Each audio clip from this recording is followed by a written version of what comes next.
everyone, and welcome back to the Team JYCT podcast. I am your main host, Raymond McNeil, and joining me is the awesome Judgmental Critter.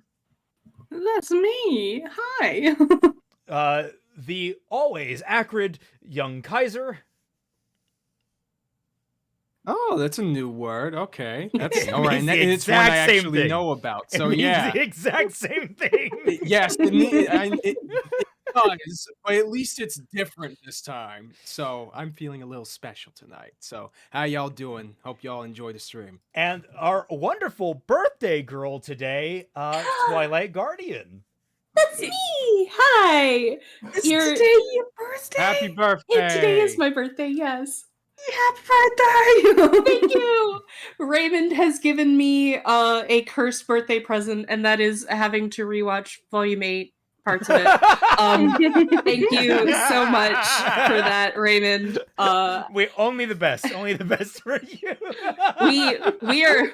I am breaking up with you. We are no longer friends. Friendship with Raymond McNeil has ended. Kaiser Shonen and Judgmental Critter are now my best friends. Right. Yeah. Yeah. All right. Alrighty. Well, yes, today we are going to be doing our breaking down the bees once again. We've been promising, we've been teasing you guys with this for like 3 weeks now. I'm sorry about that. It just things keep new ideas and concepts get in the way, and we gotta capitalize on things that are timely. And of course, just life gets in the way. Twy and Kaiser were unavailable last week, so I was in a completely different province. So me, Judgmental, and surprise guest Tom Haran decided to sit around and rank some Pokemon, which was a fun little time. Turned into more of an ordeal than I thought it would. So, it'd be a nice short stream, 2.5 hours at max. You know, it wouldn't take too long to rank Pokemon. 4 hours later. Yeah, you don't realize how many 151 really is until you're halfway through it. Yeah. Also, Isn't that always the I way? was about to say that's a lot of Pokemon. A couple of things happened last week. You know, just a few things happened last week that were kind of blindsiding to everyone. Just a couple. Right. Just like a small things. Also, thank you all for the birthday wishes. I appreciate it. I guess we can start to cover the big stuff that happened last week just to kind of get it out of the way. Yeah. So Rooster Teeth is officially closing down. It's got about 60 days, a little shy of that now, until the rolling shutdown is finished. But yeah, we're all missing. I just realized I haven't flipped Critter. I need to flip you. Okay, 1 minute. But yes, Critter is facing away from everybody. I got my back turned to you. Yeah, she's so ashamed. Salt. After you forced Twilight after being forced to rewatch Volume 8 all over again. After you all didn't agree that Hypno was a good Pokemon. Oh, wait. I've never actually used Hypno. Okay, I haven't had the chance to see that stream. Critter was very disappointed in okay. me and Tom's analyses on Hypno. The thing that I know about Hypno now is that it is yes, it is that Pokemon. No, it's French shaped. That's the problem, Critter. That's the problem. Hypno is surprisingly very popular with the degenerates, Critter. But it's like his furry neck thing. The phrasing of that did not help your case at all. Nothing I say can help. I was about to say, it is very hard to defend that boy. I do not envy your position. Yeah, I envy less your association. As RT needs to come out of the hole it's in. Well, but yeah, so Rooster Teeth is unfortunately shutting down, and I say unfortunately because I have loved Rooster Teeth since I was was it even a preteen? I found them during Knee high to a grasshopper. knee high to a grasshopper. I was Just still a little phoenix egg. that was back Yeah. during I started following them when it was Red vs. Blue season 3. That's when I first picked them up. I remember going to the website every single day, typing in the address manually because I didn't have an understanding of search engines. I don't even know how many were around at that time. And like waiting for the them to upload the new episode and cycle out the old ones because they only had like 5 or 6 episodes up at a time on their website, and you had to download them to actually watch them. That's weird. Yeah, it was such an old era of. I don't know if this. I think it was before YouTube was like streamlined, so that's why they didn't go up on YouTube quite yet. I remember being very surprised when like, oh, I could find everything on YouTube one day. It was like, oh my god. But like I downloaded the entirety of Red vs. Blue seasons 1 and 2, and then 3 onto my computer, and my computer could barely handle it. It was like took an hour or 2 to download. The days of dial-up. Does the fact that RT Nikhil Kapoor, does the fact that RT is shutting down around May make these streams kind of awkward? Or does that not affect anything to you? I mean, let's be clear. The fact that Rooster Teeth is shutting down doesn't change the fact that RWBY is poorly written.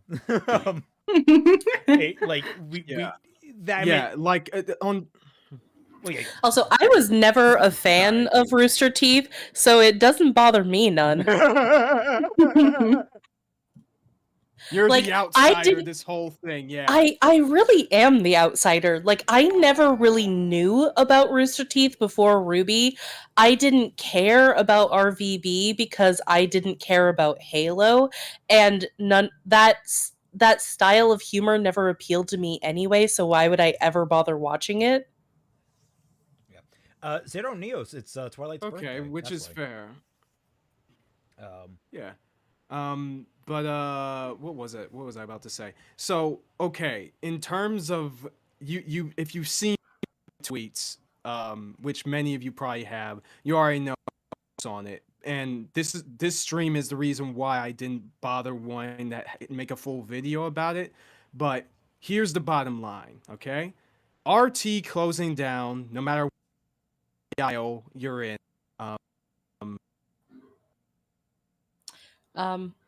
We gotta take a moment for Kaiser to recalibrate. Yeah. Hello. You're, Hello. Am I back? Yeah, you're back. Yeah. Oh my god. Yeah. What was the last thing I said? What was the last thing you heard? I'm the worst person to ask that.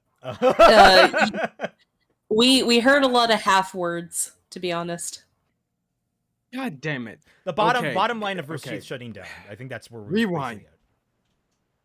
The bottom line of Rooster Teeth's thoughts on that is that no matter which side of the aisle, except if you're someone like Twilight who isn't even in the aisle in this place. Yeah. Rooster Teeth shutting down the way it is unfortunate. It's unfortunate that a lot of this company that from some humble beginnings ended up where it did, right? And I do feel bad about the on the ground workers that are, to say the least, are gonna have a hard time now that the company just suddenly closed down. And they suddenly had to find this out through freaking Twitter of all fucking places. That being said, let us not forget how the executives situation. Let's not forget. 1 minute. I'm gonna try and swap us over to US Central to try and stabilize this. 1 minute. All right. There we go. Hopefully better now. Hopefully. Okay. Hopefully. I'm sorry if I was cut up during that. I don't know how much was. You sound way more consistent now. Okay. Yeah. Perfect. So I was saying, I feel bad for the workers because they're definitely having a much harder time now that the shop is being closed here. That being said, let's not forget. I would probably say that they're having an easier time than a lot of the other employees that at some point during the years had gotten let go, because whether or not they were freelance or whether or not they weren't freelance, but they still got let go suddenly anyways because RWBY was over, and then they suddenly had no work for a while. Exactly. Whatever reason, they have like 2 months notice or 3 months, whatever. Yeah. They have plenty of time to find a new these job. guys Like, just you don't have to worry about them really. Whereas this guy, these guy, the others, that were laid off, they didn't even get that much. Right. Which is fair, but my heart still goes out to whoever, is affected by this, who is on the ground. But the executives, fuck them. They're the ones who brought themselves into this situation in the first place. And shit like Volume 8 is exactly why. The quality just isn't there anymore. The management, if you watch freaking Critters videos on freaking RT's websites and shit, is the worst UI I've ever seen in my goddamn life. Subway Surfers terrible. has better UI than this. It's so not user-friendly. It's crazy. Teddy Bear Pirate Paladin, sites have better ones. Yeah. Teddy Bear Paladin says, Season 8, another nightmare to be banished. The Order of Theodore Bear has much work to do. Greater still, the perils of the realm below the bed. I love your roleplay. That's Cute. great. It's so cute. Is that Also- the Lord of the Rings thing? No, That no, sounds like he's, a Lord of he's the the Rings Teddy Bear thing. Paladin. He's a teddy Yeah. bear. That's a paladin. Okay. More birthday wishes, thank you. But yeah, I largely echo what's being said here. It's a problem of management. They ran themselves into the ground based on people that weren't qualified to actually lead projects or move them around. Or, I mean, the most easy go-to person to blame, in a minor sense of the phrase, is someone like Gray. You look at Gray, who misappropriated funds, shoveled them into a project that did not do well, basically is partly the reason why Volume 5 looked as bad as it did and functioned as poorly as it did. Why Nomad of Nowhere crashed and burned. Like, you can look at all of this and you can understand that it wasn't just one person. It wasn't just Gray. There were several people like Gray that were in charge of things.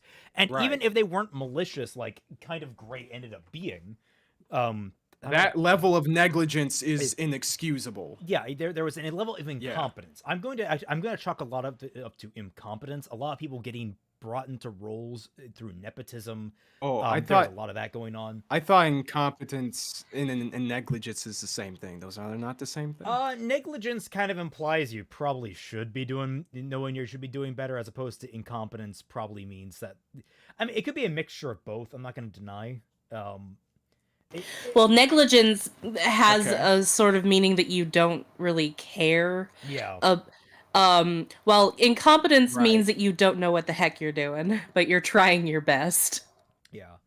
Gurren Prime says, first time commenting now that since now I have a new shift at work and can actually catch this live. Anyway, happy birthday, Twilight. Oh, thank you.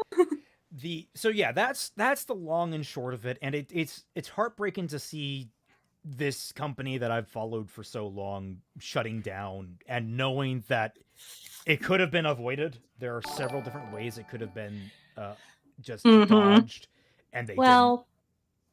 To be fair, they are owned by Warner Brothers, and we've known for a couple of years now that Warner Brothers is kind of like crashing and burning because of its CEO. Yeah. Yep. And like that's not. But that's let's- no surprise. Let's not Like, ignore that they could have avoided being bought out in the first place. Yeah. Yeah. I still Yes! don't That's what I'm understand why saying. they couldn't have just crowdfunded RWBY. That's what I keep saying. I I'm thought like, they get a did. Patreon. I thought they did it first. Seriously, Well, dude. I think I'm I understand sorry. why. I know I've been saying a lot. Well, I think I understand why they Go ahead, didn't. sorry. Is like, and this all goes towards, I think, a misangling of their self-perception and where they wanted to be. And I think I've said as much on Critter's stream. Critter had a stream reacting to this news, and I hopped on at the very end of it. The Rooster Teeth so much wanted to be seen as legitimate in the eyes of professional industries. They wanted to be seen as this actual professional model, and so they cleaned up their image, quote unquote, so much. You can see it in everything and how they shifted. I remember it being very weird how when they announced that they'd been bought out, they had, I think it was Matt Hummel and Jeff, maybe, like it was pictures of them in like suits standing outside, and I thought at first it had been like tongue-in-cheek, but like no, I think they were legitimately trying to like maybe they had like tricked themselves into thinking it was tongue-in-cheek, but no, they were legitimately trying to look legitimate in the eyes of some sort of professional standard, as opposed to playing to their strengths, which is they are the goofy, down-to-earth comedy group that was built by the community. And instead of playing to that base, instead of really digging into that base and growing that from the ground up, they tried to be top-down, this like very clean kind of corporate styling. They tried to have like this like nice professional styling to themselves. I don't know how to describe it other than it felt artificial the way they tried to rebrand themselves, and it backfired horribly. I still laugh at the fact that it was only a year after they rebranded with that awful new logo that they shut down. Like that. Okay, that in itself is a reason for them shutting down. That's not implemented. That's poetic. That is poetic if I ever seen it. Yeah. You know what?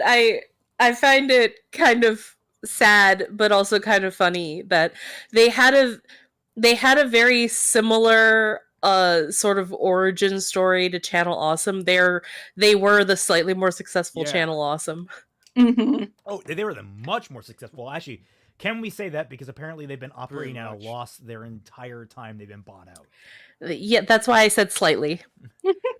It's also weird because they try so hard to paint themselves as the squeaky clean professional level, like you're saying. But also, I remember their latest update video had them like doing their usual shenanigans where there's chaos in the background with people like with Nerf guns and everyone's running around screaming while someone desperately holds onto a microphone and tries to give the updates to the camera.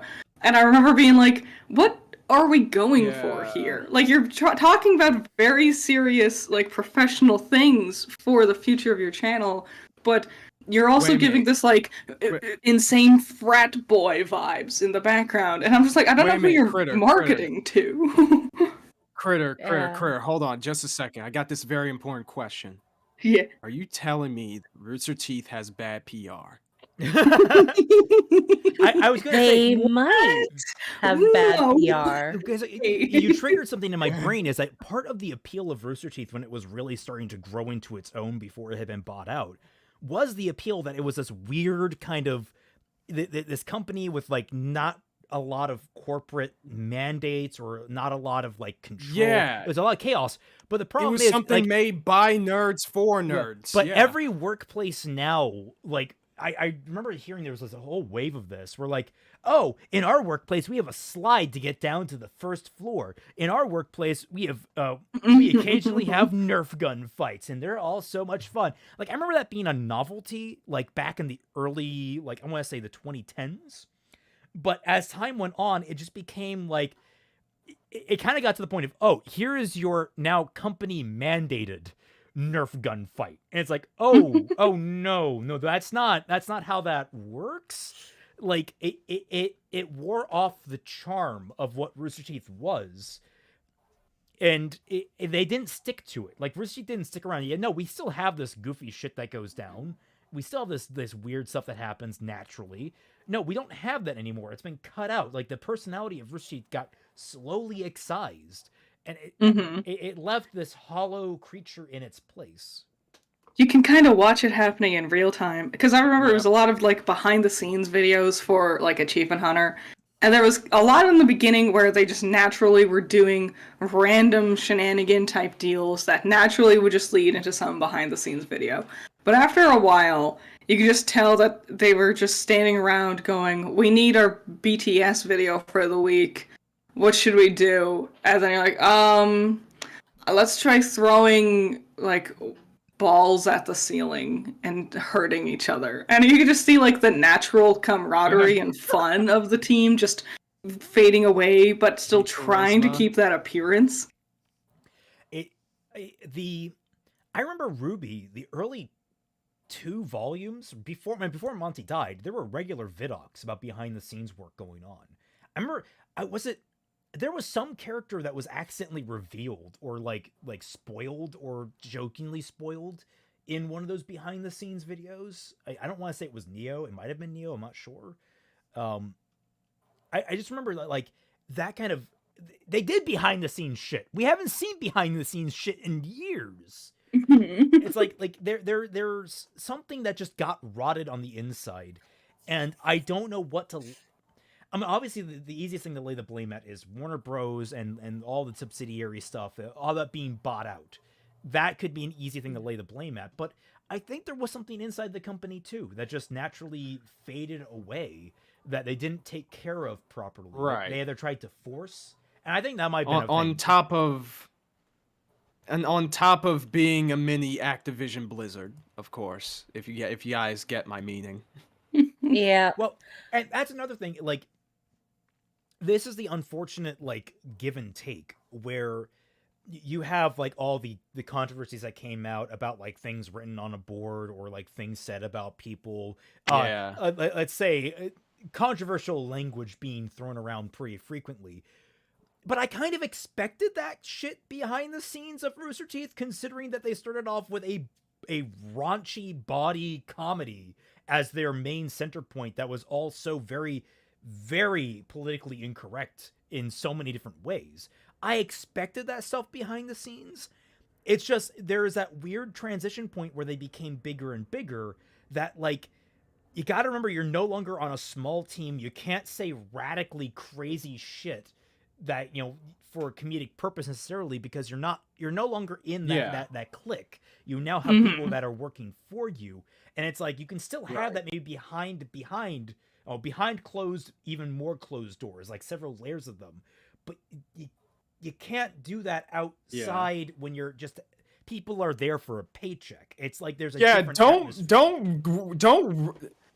don't do several goddamn gymnastics just to call one of your friends a slur for 10 years, okay? That was the weirdest thing. No. Like, that was the weirdest thing. Like, and it's like, and don't create an atmosphere where people feel like they can't come to their boss about problems they're having. Like, if someone in your immediate vicinity is constantly calling you a slur, and you don't feel like you can come to the boss to say, hey man, I'm not comfortable with this. If you feel like you can't come to your coworker and say, hey man, I'm not cool with this, there's problems. And those need to be ironed out. People need to be honest and open with each other about that stuff. If you're trying to cultivate, like, it's such a weird balancing act. So I can't blame them for losing some of that behind the scenes cheer and fun and lightheartedness when suddenly you're dealing with that kind of stuff too, like trying to be polite and kind and loving. Also, I imagine, like, because of the frat bro-y type of Nerf gun idea, that was always like the alumni, the ones that have been there for years, who have their names and faces on all the shows. And so I imagine if you're just like one of the grunts, one of the animators, you're just sitting there trying to do your job, and then in comes crashing in this mini goon squad of people being jackasses and screaming and making a little video, disrupting your work, but there's nothing you can do about it because they're the ones with the famous names. Yeah, I was gonna say, that's another thing that really bothers me. And we discussed it back, I want to say volume 3, maybe even later than that a lot of RWBY's downside is they started bringing in big names to replace to fill roles instead of building people up into new roles like they did with the original four actresses. Yeah. Then on the flip side of that, you got the same problem going on a macro level with the rest of Rooster Teeth, where they didn't lift up the people that were on the ground level. They didn't do anything. Those animators that are sitting around, give them their time in the light. Maybe they want to be faces. Maybe they want to actually do things. Maybe they went to Rooster Teeth thinking, yeah, I can break in here because everyone that was small here is now big. Maybe I can be that. Like, instead of trying to grow naturally, they started doing things like, well, I don't know, adding the daughter of Geordie LaForge onto their cast because he's a big name. Like, do you know how many behind the scenes shenanigans that you could probably do just showing people animation errors and all that kind of stuff. Like there is a lot of stuff that you could do is like, hey, let's look and see what our animators are doing today, and like you bring the camera in and then the animator could be like, look at what broke today. Oh, I was gonna say we never got around to doing it, but one thing we wanted to do for the volume 5 behind the scenes, like talking about some of the things we were doing in the 3D modeling team, one of the jokes we had was Coffee and Jay trying to get the grass right on the island in fixing volume 5, and so Coffee's like, no, we need to cut the grass here, and so Jay would bring in a model of a lawnmower and run it over the grass. And we just never got around to doing it. You could do silly shit like that all the time. Animators are hilarious. They have some great. I know it's not really. It's actually more machine learning related, more AI bullshit. But I shared this around to a bunch of people. Like, oh yeah, people are like, oh, AI is going to replace us. And then meanwhile, AI trying to rig a hand, and it's like the skeleton of the hand is like just the most broken thing you have ever seen in your life. There's only like two fingers. Yeah, one part of it's on the other side of the world. Yeah, it's hilarious. Like, well, the internal structure, it's a line goes from the arm, and then it like curls up around like the knuckles, and then like goes backwards and then up and then down. It's like everything on the inside is just wrong. But it's like you can get weird, goofy stuff like that all the time with animators, because that's just natural. Part of the process is messy and goofy. You're going to get like weird, provocative shots. Oh, why is my character thrusting their ass out like that? That's not right. Oh my God, Twilight! You're becoming Twilight for her birthday is becoming a biblically accurate angel. Oh my yes, best birthday gift ever. Finally. But yeah, so that's really, I think, I understand that there's growing pains from a small company that, tight knit, that can make all these, internal jokes, growing into a much larger one with paid employees. But it didn't feel like there was an effort at some point to bring the new employees in on the joke, and I think that's okay. I think I did. And making sure everyone was like in the comfortable spot where like they all understood it was a joke. Like I am under no illusion with the with being politically incorrect. You can have a friend that is okay being referred to by a slur or a slang term or something like that, but you need to make sure they are in on the joke and they know that you don't actually mean anything by it. And like everyone, it all depends on communication, and it feels like Rooster Teeth lost the ability to do that. Yeah, I mean, the lack of communication is just a huge problem in general for a lot of their production and the way they conduct themselves. Go ahead, Chris.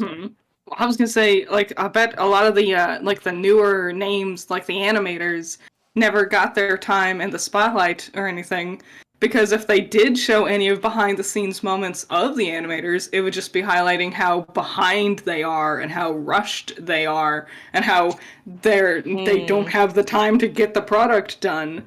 So they can't put that on screen for a funny, goofy, haha YouTube. Yeah, that's more than likely the case. And instead of trying to like shift their schedule to try and help the animators, no, we got to keep everything on time for some reason, even though we are an internet-based company. we gotta have RWBY. Have RWBY every year. Every year, RWBY. We gotta have every year RWBY now.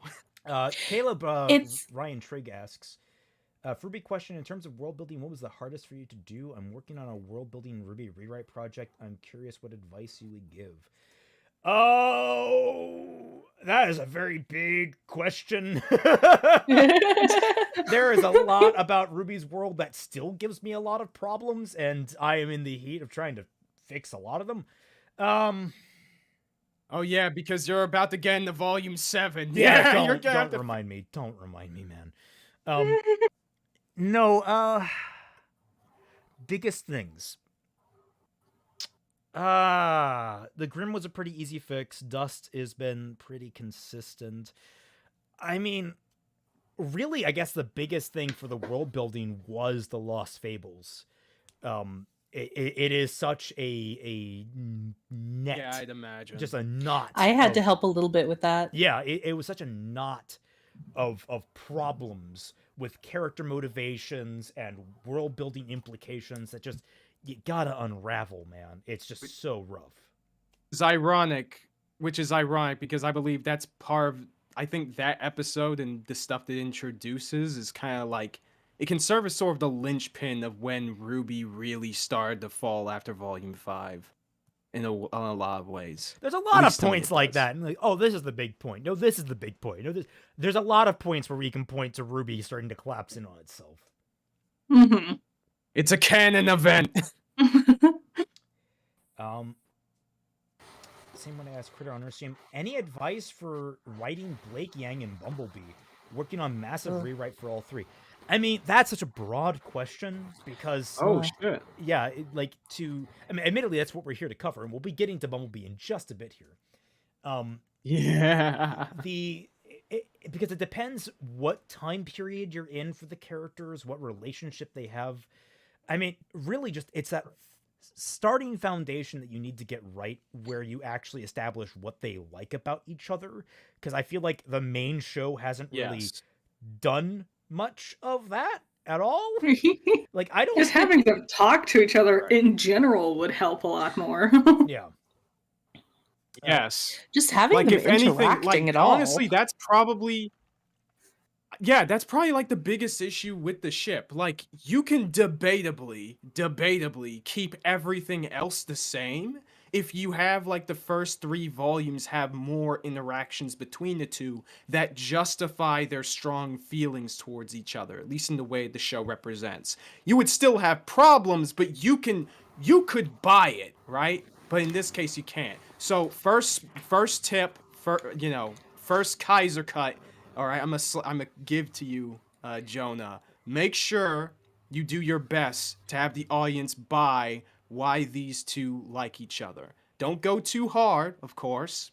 Because especially you're still gonna have it to where they don't like each other at first, but have it be believable. Give them interactions with each other. Have them braid each other's freaking hair. Do something.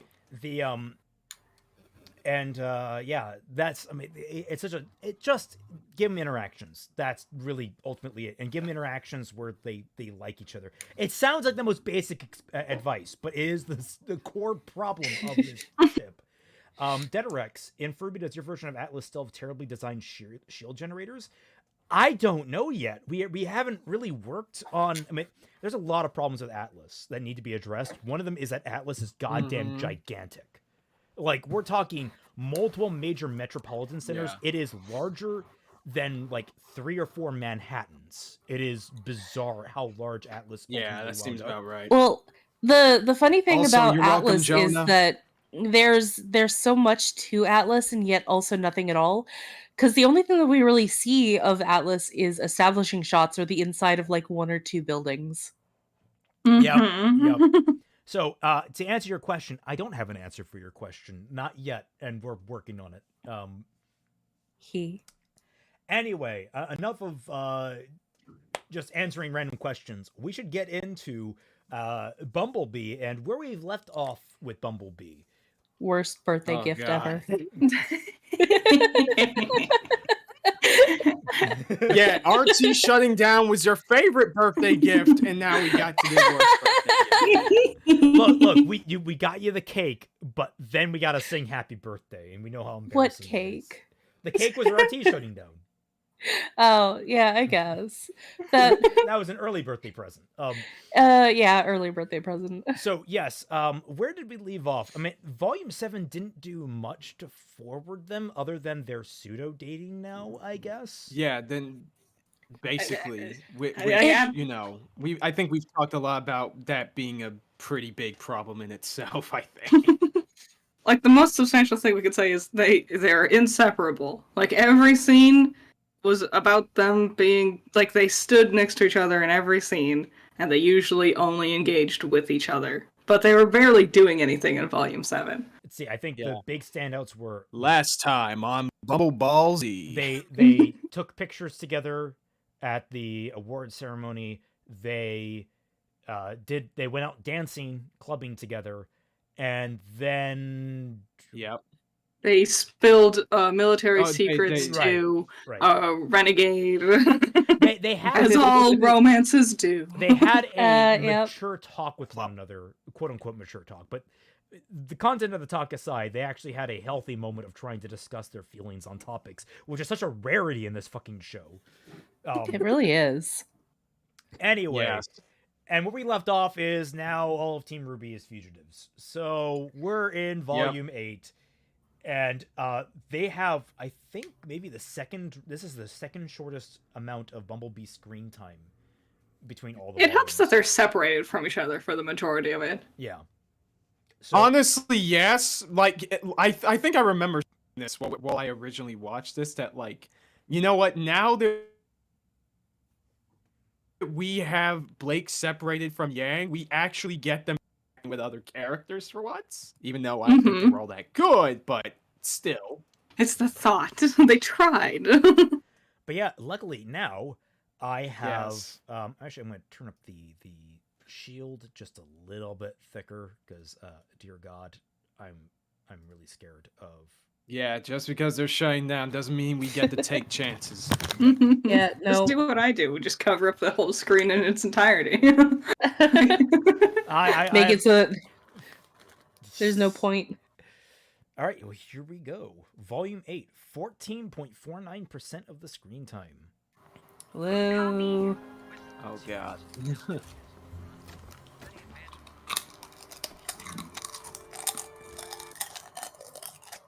Who is eating Who's chips? eating chips directly into their microphone? It's Twilight. Why? I literally can't hear Okay, me. she did that on purpose.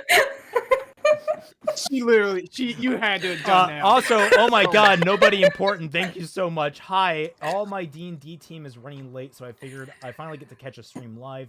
Question for the team: if you had the money to buy RWBY IP, would you? And if so, what would you do with it?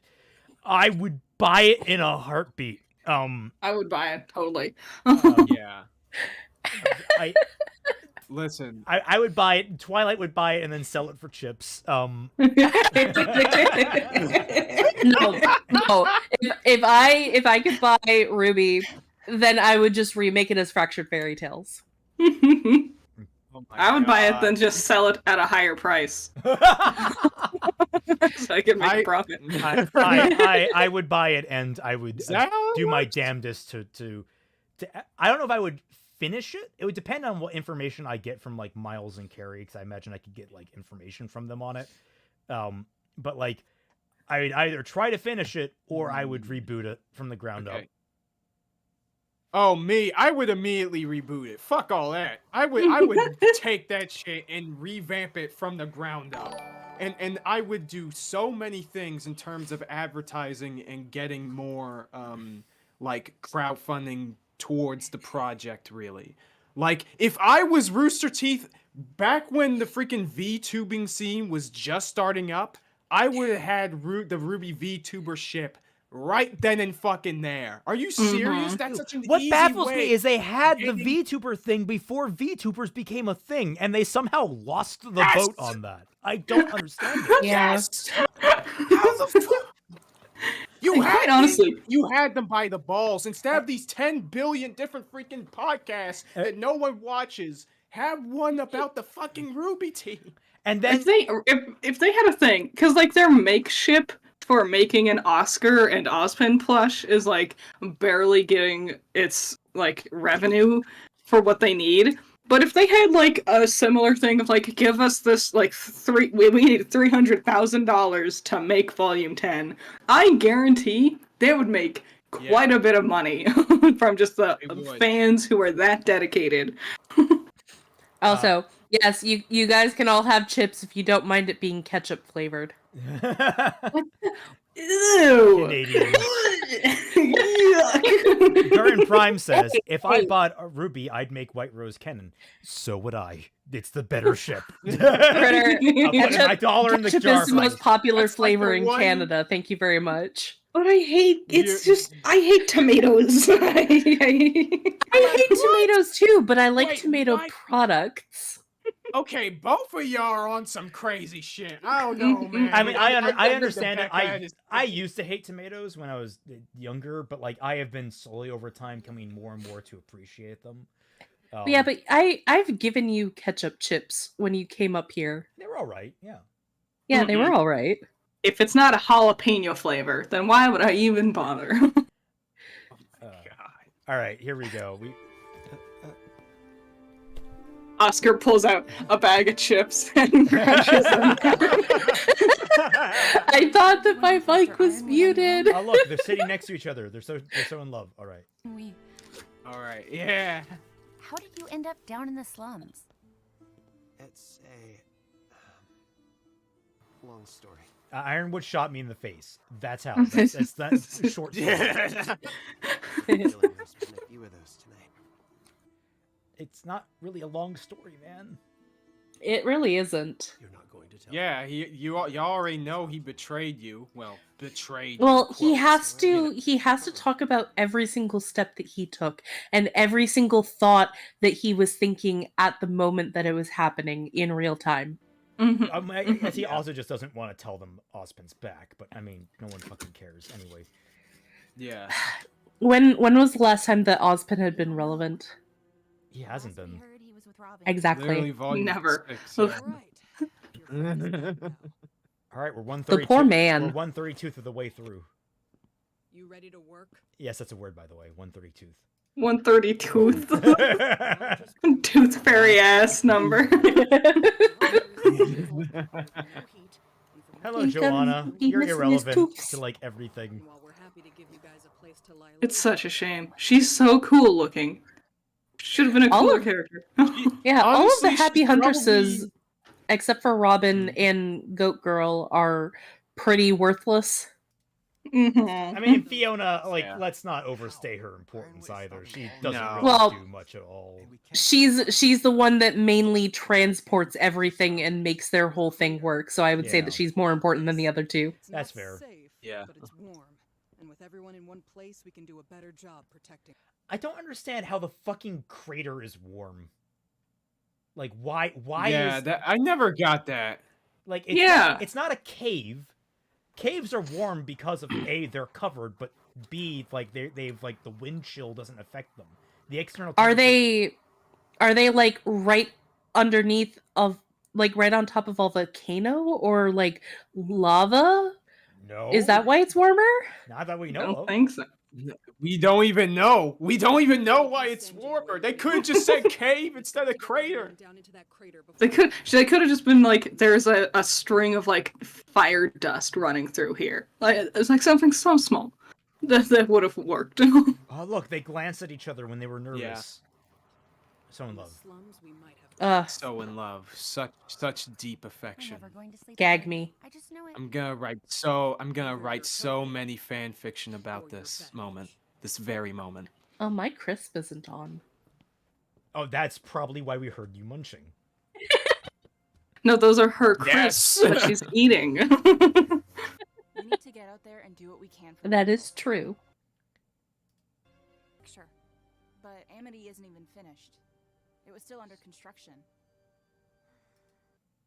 Just I'm trying to It's- avoid. They just copyright. run in and turn on the on switch. It was not under construction. It was basically done.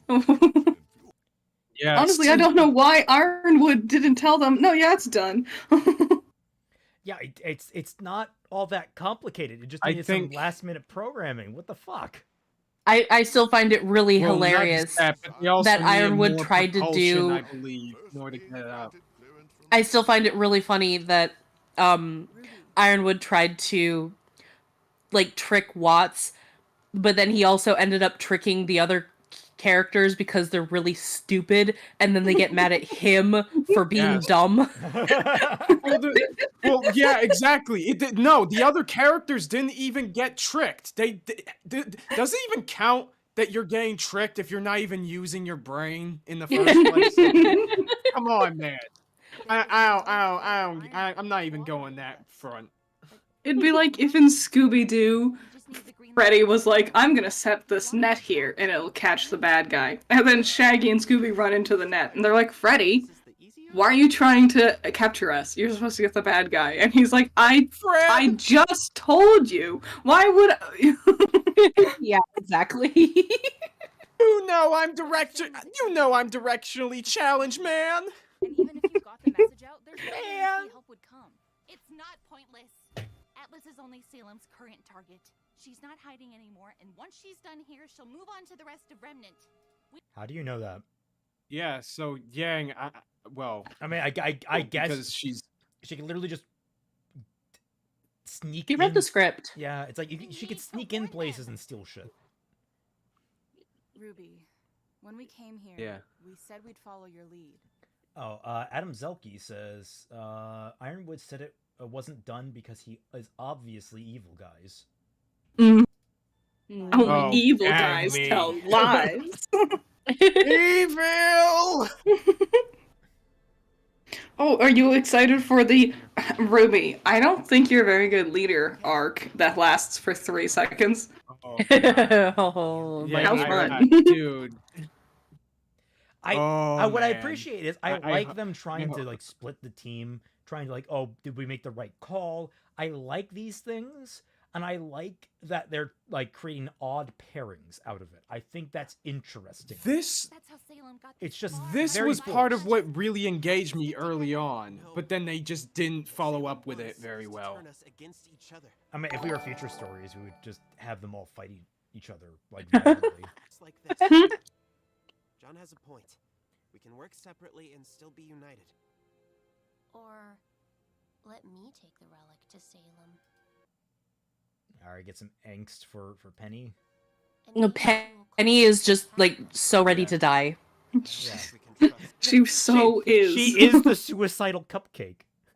Yes. Eat me. She's No, cupcake. I'm not hungry, but I want to die. Somebody kill me!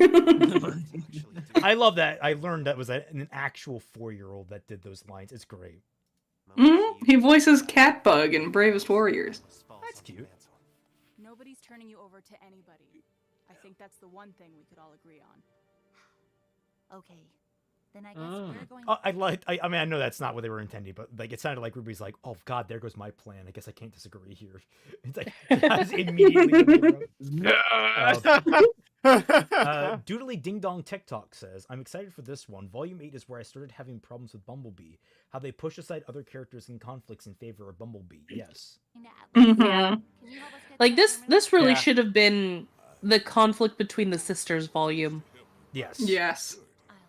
And then Yes. everything. It's especially I mean, like, we'll, this should have been the interactions between the sisters volume. Yeah. like we'll get to it is when they're like, I'm sure you have the cliff in here. When they're like abandoned in the tundra, Oh my and God. John's Yeah, like, we'll get "Don't there. worry, We'll get Yang. there. I'm Yeah. sure Ruby still likes you as a sister." Yeah, And Yang's like, "Oh, right. sorry, I was thinking about I my call girlfriend." dibs. Yeah. Also, When we get there, I call dibs. dude, we all call dibs. That scene's awful. Anyway, Mhm. am I the only one that really like? I think I might have said this before. I really hate the whole eye wing thing or eye flames that a lot of the Ruby does. It's just it always felt weird to me. It's a little much, you know. What is I the think point we of could it? have. It's because they could animate it easily back in Volume 3, and they had no ideas. Yeah. I think they should play around with it more. Like, rather than just having her eyes glow, what if, like, all of the green in her outfit glowed? What if her ears Like glow? circuitry. Just throw them all off. Your ears are glowing now. What does this do? I don't know. It just does. I also think it would be cool if the different seasonal maidens had different types of glow. Like Penny's the winter maiden. What if her eye glows looked like snowflakes falling? Oh, that'd Or be whatever. nice. I mean, yeah, that would be cool. I would give them like different tattoos associated with their powers that glow when they use their powers. There's a actual But dialogue that's here. because I love the idea of like what was it? Freaking tattoo glowy things in shows. I always thought that's cool. There might What? might be actual Bumblebee dialogue here, sort of, because like I know we saw Blake reaction to what Yang says here. So Do what you gotta do. I'm going out you're there to see right. what I could do. wait, is that Oh the my only indication gosh. we're given that Blake disagrees with Yang? Yeah. She just explain why Oh my she agrees or disagrees with either of them. Yes. Which is why the scene, we'll get there. We'll get there. Oh, wait, I hope so. I can give Pietro out to Amity to prepare, but that doesn't answer how we're getting all of you up to Atlas. I might actually. Oh God, fucking. We don't know any of Blake's thoughts on these things. No, we don't. She hasn't even That blinked is in true. the scene. She's not a character right now. Yep, this is Blake's plot device mode. Mr. Scrumps, that's a wonderful name. Mr. Scrumps says, I feel like Volume 8 gets a bad write-up a lot of the time, but I have to say they're absolutely right. This stinks. It does. Mm-hmm. Yep. I just feel like they don't go hard by enough, far honestly. The worst volume of the show. That's the one thing that, Exactly.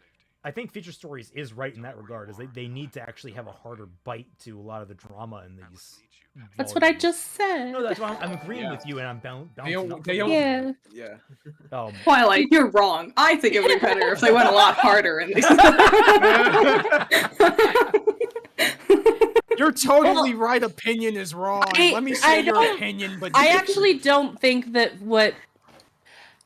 I think Future Stories technically was in the right ballpark, but he was like in the ballpark but in a different continent. Oh yeah, no. I was trying to say, like, to an extent, he was correct. Yeah. I think he just went, he was the right ballpark. He was just facing the wrong direction. I don't know. I'm trying to think how to make that analogy work, but you're not. They're all so clumsy, but that's also a Future Story. I just think that he went a little bit 3 edgy 5 me instead of like actually realistic for what is supposed to be going on in this. Yeah. But yeah, like I just don't think that they follow through with anything to any proper extent. So with the characters splitting up, they don't actually fight about anything. They don't have arguments with each other, and that makes everything that follows through with Volume 8 and into Volume 9 not hit as hard. Really also, dumb. like, all of their... It's like they don't want to take any actual risks with the characters, right? They want all of their... appearance, they want it both ways. The risks don't have to be necessarily like, oh, more characters die or more characters get injured. No. It's just you have to make the characters pay for the actions that they take, whether beneficially or detrimentally. It's gonna be better. Like, all the things they're trying to do, they kind of do. They succeed kind of easily. Like, they get into Amity and they turn it on and it's fine, and then they do that. Like, the only loss is that Oscar gets kidnapped. I think more ups and downs with whether even they can succeed in the end, but if it felt more like they might lose every now and then, it might be more interesting or lead to more compelling moments for the characters. And of course, don't make them number dumb. one rival. That is true. I forgot that they did that. He said, remember they had the Cinder Maiden tattoo and did nothing with it and don't show it anymore. Yeah, I wish they still had that. Gurren Prime says, right ballpark, wrong game. Would that work? Yeah, that's probably a more fair and apt analogy. You're playing soccer in a baseball stadium. Yeah. We need to think about the future. She makes it through her defenses. Everything that follows. Yeah, oddly, I posed the I tried to word it in ways he would understand. I didn't go with RWBY, but I actually posed Ironwood's dilemma to my grandfather. And you know what he said? He said Ironwood was right. What? Yeah. No shit. Yeah, it's wonderful because my grandfather is actually ex-military, and he's also a major historian. He's like it's no different than the Battle of Normandy. No, sorry, not the Battle of Normandy. I'm getting mixed up. The escape at Dunkirk, the miracle of Dunkirk. He's like, it's no different than that. Besides, Fiona's got your friends helping out in my... I think I saw one of my commenters make that connection before. Oh. Yeah. So, okay. May makes the comment that, oh, you got your friends backing them up. And then Blake and Nora both go saddy eyes because their friends are, I guess they're thinking of their booze. for whatever reason. I see. You Ladies, can't do anything Yeah. without thinking about the person you want to date. time and place, ladies. I was gonna Come say, on, keep it in your which- pants. Well, Oh, but legit critter, question. critter. I was gonna say, Okay. like, what legit question for this? Would this be considered additive to the ship, or would we consider this more additive to friendships in general? Like it would be like, I'm thinking about my friends who are now disagreeing with me and we're at odds, or am I thinking about the person that I want to be between the legs of? Like, what are we thinking here? I would say, given that later in this episode, their conversation topic is about Ren and Nora's relationship, I think it's implied they're thinking about dating people. Okay. Yeah. Yeah. So we'll add. I would kick say that so. into the Bumblebee That's like the talks. most pertinent.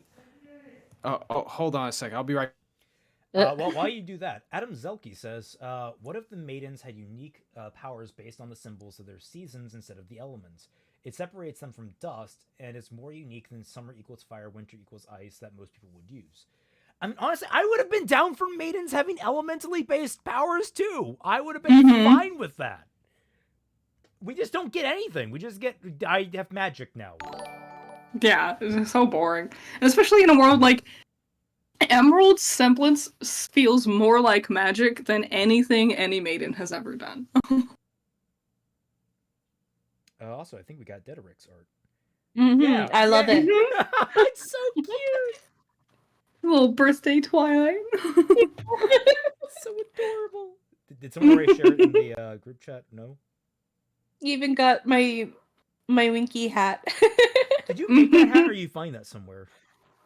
I just found it, and the hat happened to wink.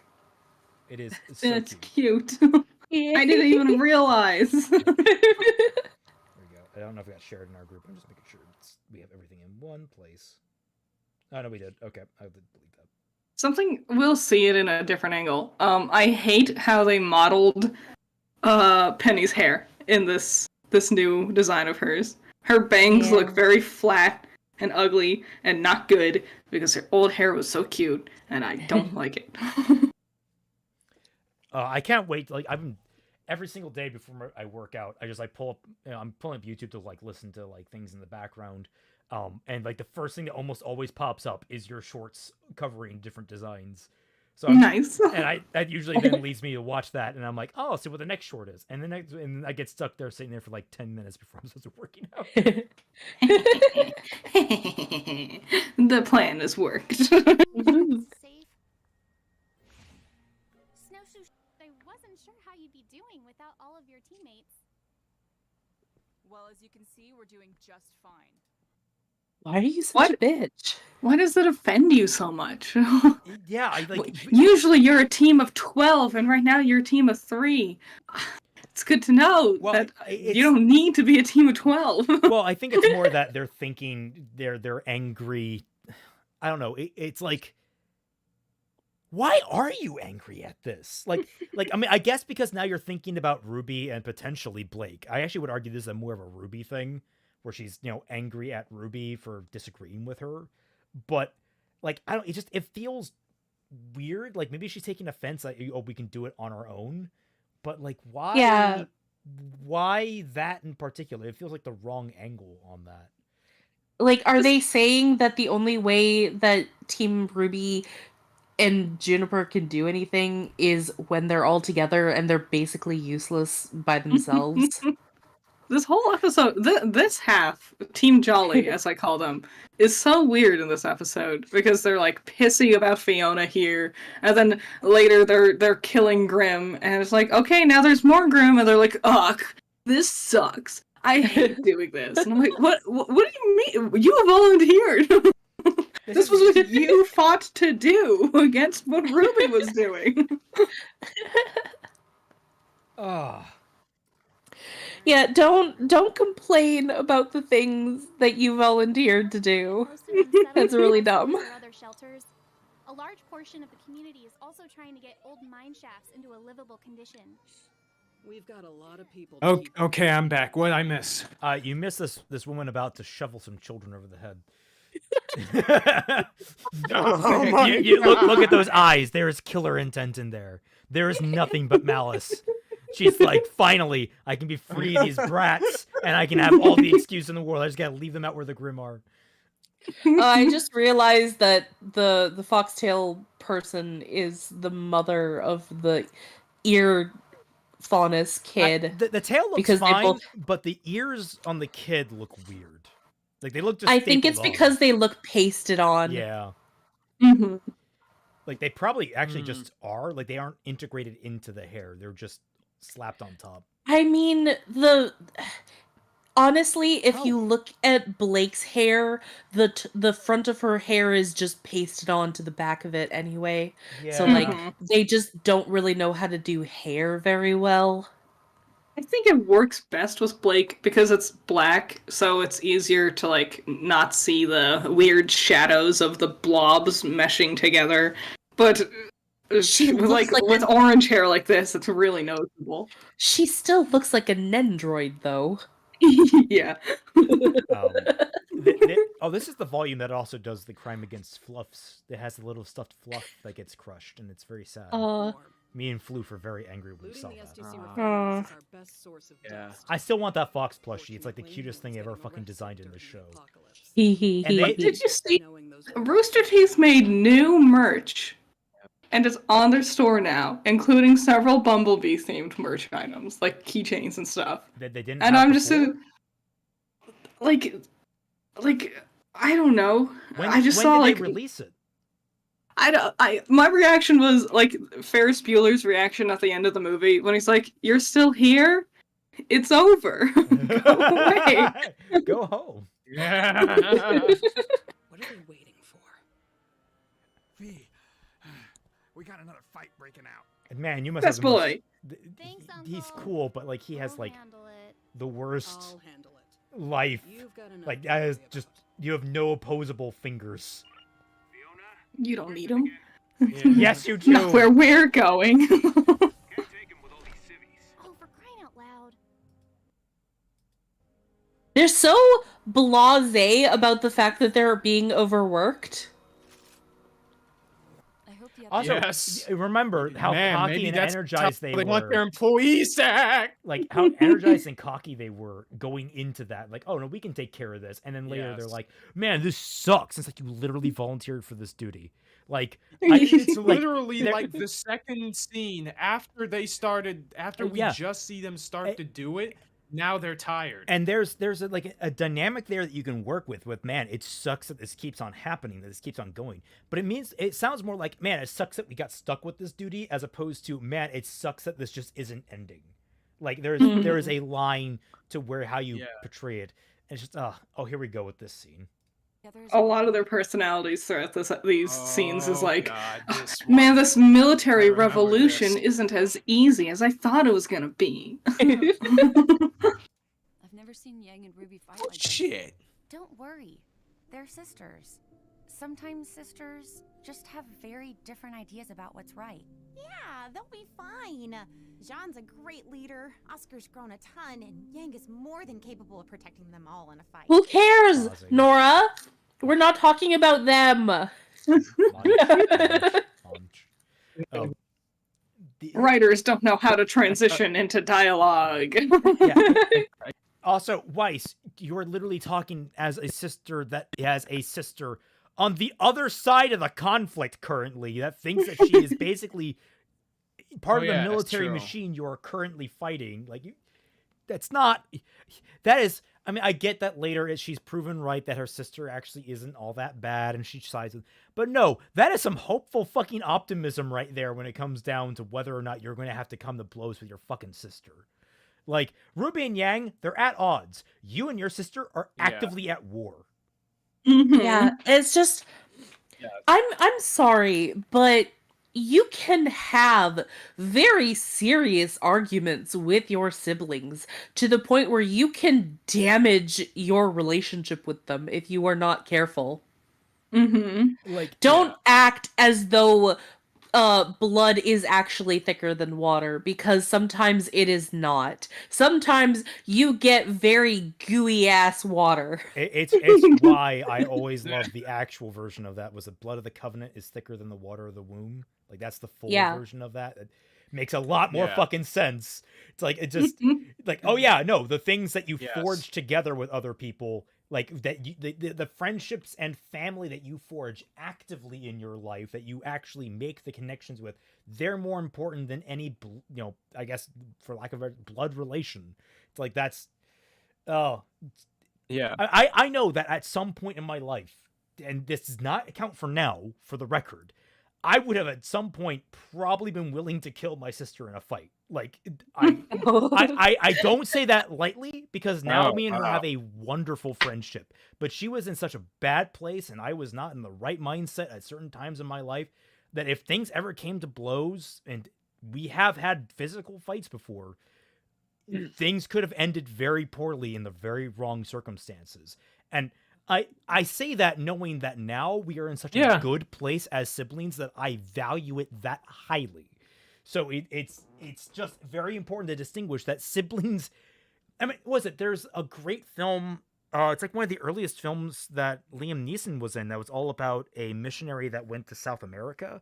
The very opening of that film is a man, the main character, killing his brother, actually, which was permitted under Spanish law back when it took place in like the early 1800s, I want to say.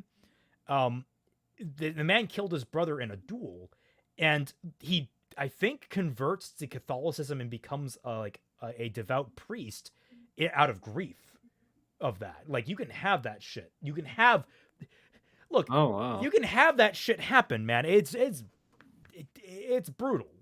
Especially like it's Weiss. Yeah.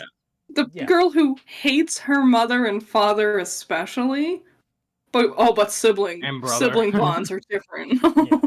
Gurren Prime, let's not forget Yang's even whole though deal with her mom. she doesn't give a fuck about Whitley. Yeah, that's true. Let's not forget Yang's whole deal with her mom, so family problems are precedent here. Yes. You can have very bad family relations. I know some people that really had big fallings out with their parents, and they don't see eye to eye at all. And in fact, very painful. In fact, wait a minute. Blake was the one who asked about this, right? Blake, you literally separated from your family for years out of an ideological difference. You decided to become a terrorist. Well, what are you talking about? That's a little more of a gray area. It doesn't sound like it was any kind of like falling out on their part. Like, she didn't disrespect them by the end of it. I think she just didn't feel like they were going the right path. Like, I don't know. It's weird. It's fucking weird.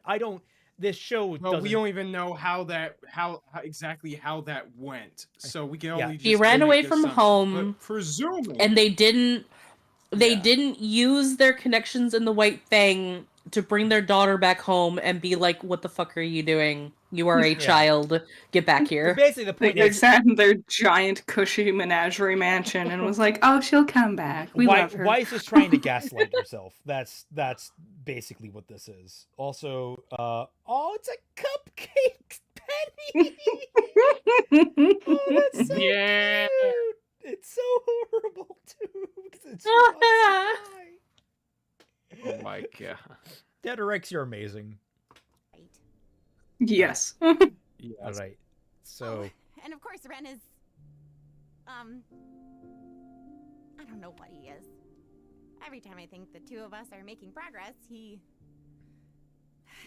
What you Not did the time, Nora. You also did forcibly kiss him during a massive political event. That could have probably done better. And also, you had time to make progress during Volume 6 and 7 anyways. Why the fuck didn't you? I hate this scene. I made a video talking about, everything with their relationship, which y'all should definitely watch. You should. But especially this scene, because it's so stupid. It's so stupid in retrospect. Nora's whole development here is stupid because, again, you could say that she's trying to gaslight herself, saying that, like, oh, I don't know who I am without Ren, as she's about to say here. But the problem is that they haven't really done all that much to give us a reason why she would feel that way. Because every scene we see of Nora outside of this point of volume and everything, we see how she interacts with other characters. She's absolutely her own person. Yeah. Mr. Spider, with a very benevolent donation, Happy birthday, Twilight. And a question for the Yay. people: how do you feel about the idea that characters are not people, in the same sense that characters serve to act as symbols or tools to drive into certain themes? Love the streams.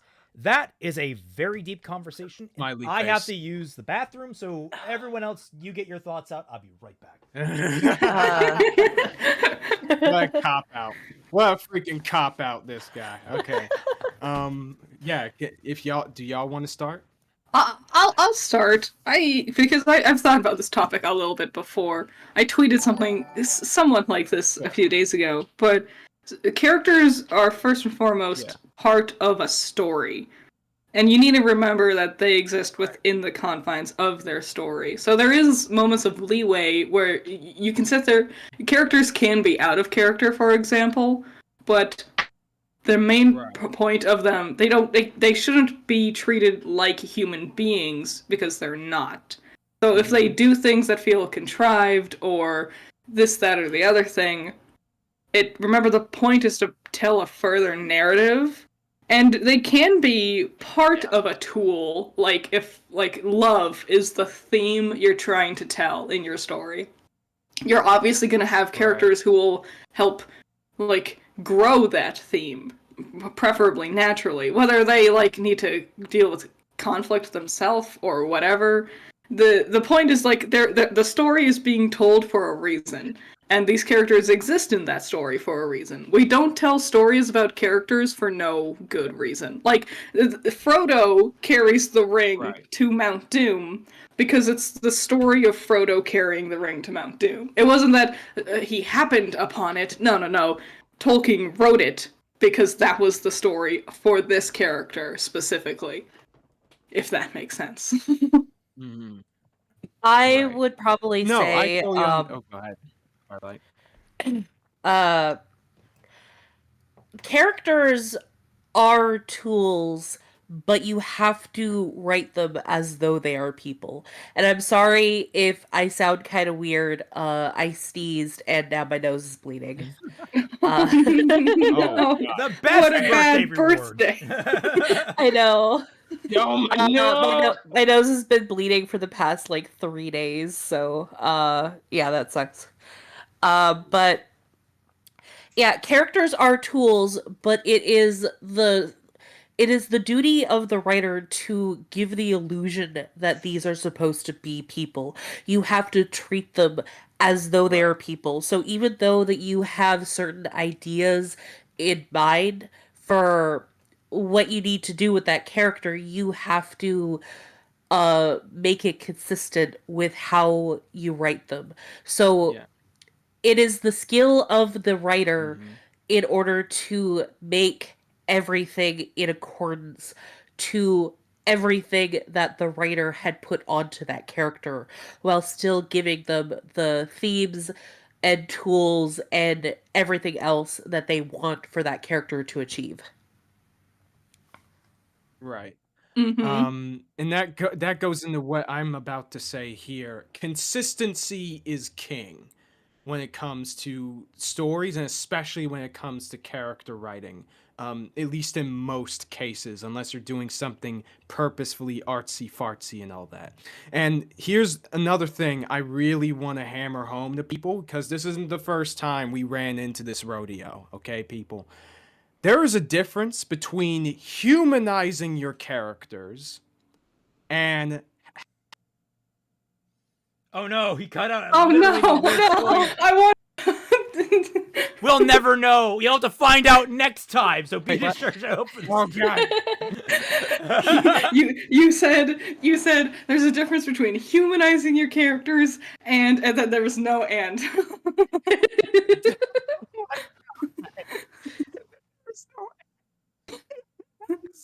Oh, that's funny. Oh my god. Okay. My take is so base that Discord wants to stop me. Anyways, apparently. There's a difference between humanizing your characters and your characters being people.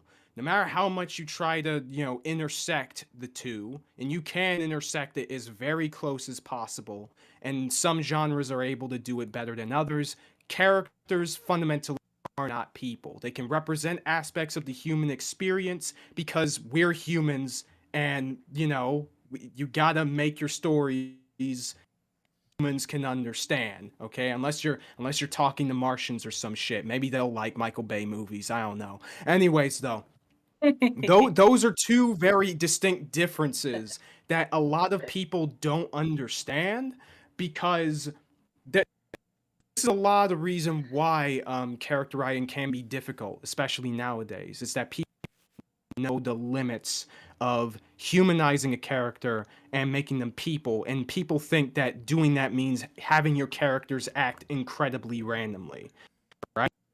Oh, people are random, so characters gotta be random too, herder. No, that's not how that works, right? The whole purpose, the definition of a story, or at least one of the main definitions or purposes of a story, is a series of events. One thing leads to another thing. And then because that thing happened, this thing happened, right? And your characters have to function as extensions as a way to perpetuate that story. In fact, let me beat it while I'm at this, while I'm sitting on this green mouse right now. Let me dispel this fucking lie, this fucking massive cope, the biggest cope in this topic, that is being that people in real life are super freaking inconsistent. When actuality, in most cases, barring of course, severe mental illness or whatever, that is absolutely not true. Even if we don't necessarily understand the reasons why people act the way they do, there is an internal mechanism or logic for why we act the way that we do. Okay? Human beings are habitual by nature. And storytelling is taking those habitual habits in our ways of codifying information into a visual form or written form or auditory form, whatever the fuck. That's how we do it. That's the whole point. So this idea that randomness equals humanity is fucking ludicrous. Okay. Yep. So if it was stupid, why should we have the whole field of psychology? Are you off the mouse now? I'm off the mouse. Okay, yes. I can breathe. The mouse has been touched. Not for long. I'm now on the mouse. No, Stop it! She can only take so much weight.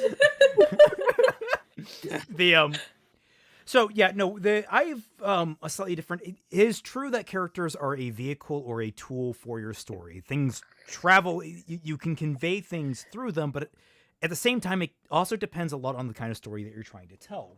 A good example of this kind of gets left out because think about like SpongeBob. I know it's kind of a goofy thing to go to, but SpongeBob is regularly inconsistent. It is such a regularly inconsistent show where they basically recharacterize the characters every single episode. Sometimes Patrick is surprisingly smart and just like for no explicable reason. Sometimes he's like incredibly eloquent, but it's for a joke. It's all just to like, it's all a show meant to just have these little bite-sized episodes, and these characters aren't super consistent. They don't have, they might have a deep lore that we don't know, but they might be inconsistent within them. It doesn't matter ultimately because the kind of show and the kind of story they're trying to tell, as opposed to something that's a much more grand narrative like Lord of the Rings, where best practice is to try and humanize the characters to a great extent. Although it also depends a lot on the position the characters play within the narrative. Your main protagonist, the character that you follow most closely, you typically want them as fleshed out as possible, as close to human as possible, so we understand them the best as possible. Yes. It's a lot of those things that Kaiser was talking about. There's a lot of reasons why humans seem spontaneous and weird and random, and it's because we are not privy to a lot of things. They're actually not. Well, we are not privy to a lot of the elements that go into the decisions that they make, unlike in film, unlike in storytelling, unlike in those types of mediums where we actually can be privy to the mechanics that inform the characters. So that's important for a lot of the characters that are in focus for your story. You need to flesh them out and give us an eye into these things, or otherwise give us a perspective that's fixed in such a way, like a first-person viewpoint, that allows them to seem random, but you can kind of maybe get hints that there's more going on behind the scenes. Then, conversely, you have characters in those narratives that are just there to fill roles like bit parts. Think of it like an NPC shopkeeper. You don't typically ask what the shopkeeper's backstory is in a game, unless it's like Resident Evil 4, where you're constantly berated with thank you, and you're like, man, what is your fucking story, dude? But otherwise, like in a Final Fantasy game, you're not asking who the shop vendor is. You're not asking what their deep, intricate, childhood trauma is. So there's a balancing act to right, and the story doesn't present them as important. Right, the story doesn't present them as important. It's just there is a balance to what characters you give information at what time, and it's not to say you can't give a one-off character a little bit of nuance and backstory, but it's all about it comes into focus with the pacing of the story, the focus of the story, like how much time you can't dedicate half of the runtime of your show to a one-off character. Like, how you somehow pull that off would be impressive. But if he never comes up again, why are you spending so much time on him? Yes. Like, there better be a better reason why. So that's the more complicated, nuanced version of that. And I think we've spent a lot of time covering this, but that was for a good chat. That's a very good question. Oh, yeah. That also gave me time question. to hopefully recover from my sinus issues. Josh Thomas, more new. You do sound better. RE3 shopkeeper is an in-universe shopkeeper as to a video game shopkeeper. It's a different description. He is a gun shop owner, and he is a character within the universe that is actually fleshed out, and he doesn't actually serve as a market for the player to actually interact with in that way. He's just a character. He's not like the Duke or Shopkeep. Yeah. Oh, the Duke has problems. The Duke has. I love the Duke. He's so fun. Also, number one rival, human. He pings me and says, "Humans are creatures of habit. When we find a rhythm or routine we enjoy, we tend to stick with it, even if it may be unhealthy, which requires development to get out of." Exactly. That's a fucking story. Congratulations. That's what a story is. The things you might perceive as random are really being inspired by something you, and even maybe the subject who's doing the random thing might not recognize it. Like some random thing, like a video you might glance at, or a song, or even just a pretty thing you see might inspire you to do something different. Even going down to like, the exception of mental illness, that is effectively random. But when you really even break that down, it's the shape of the brain, it's the firing of the neurons, it's the chemical balance, it's like all these different factors that actually have a logical follow-through that lead to the results that do. It's just they are so microscopic, they're basically invisible to the human eye. We don't fully comprehend what's all going into it. But we've done a whole lot so far. That wouldn't be the case if humans are random. On this episode of talking about the ship Bumblebee, we talk about like metaphysics and storytelling. Let me get back to that. To be fair, there is a lot that goes into Bumblebee that requires talking about storytelling. I was gonna say, there's a lot about Bumblebee that requires knowledge of metaphysics and string theory, because you have to see things that aren't there at the same time as they are. Yeah, pretty. That's actually a really good analogy. Talking about RWBY and string theory, talking about Bumblebee and string theory, because string theory isn't really a thing anymore. God, I need to look into like how science has evolved, because I learned all about string theory, and hearing that like people are debunking it, I'm like, what is that? What are you talking about? What? All right. And now you're like, string theory. Now I'm all caught up with my science, and everybody's like, what are you talking about? String theory's been debunked like 5-6 years ago. Apologies for the long question. Don't apologize for the long question. It was a good question. It was. Yeah. Very good. What else are we going to talk about? The show? Why? Why do we want to talk about that? Let's go back to this horse shit. Yeah, let's actually get back to Nora's bullshit. I feel like I understand him less now than ever. And I don't know if that's his fault or mine. The man disagree with you one time. So, if you ever wonder, like, I've mentioned several times before that I like watching videos that I don't agree with. Kaiser's RWBY and Nora video is a great example of that. Because I personally love Ren and Nora, but I see your perspective and I love having a video that explains it so well. Yeah. Watch that video. It is so funny.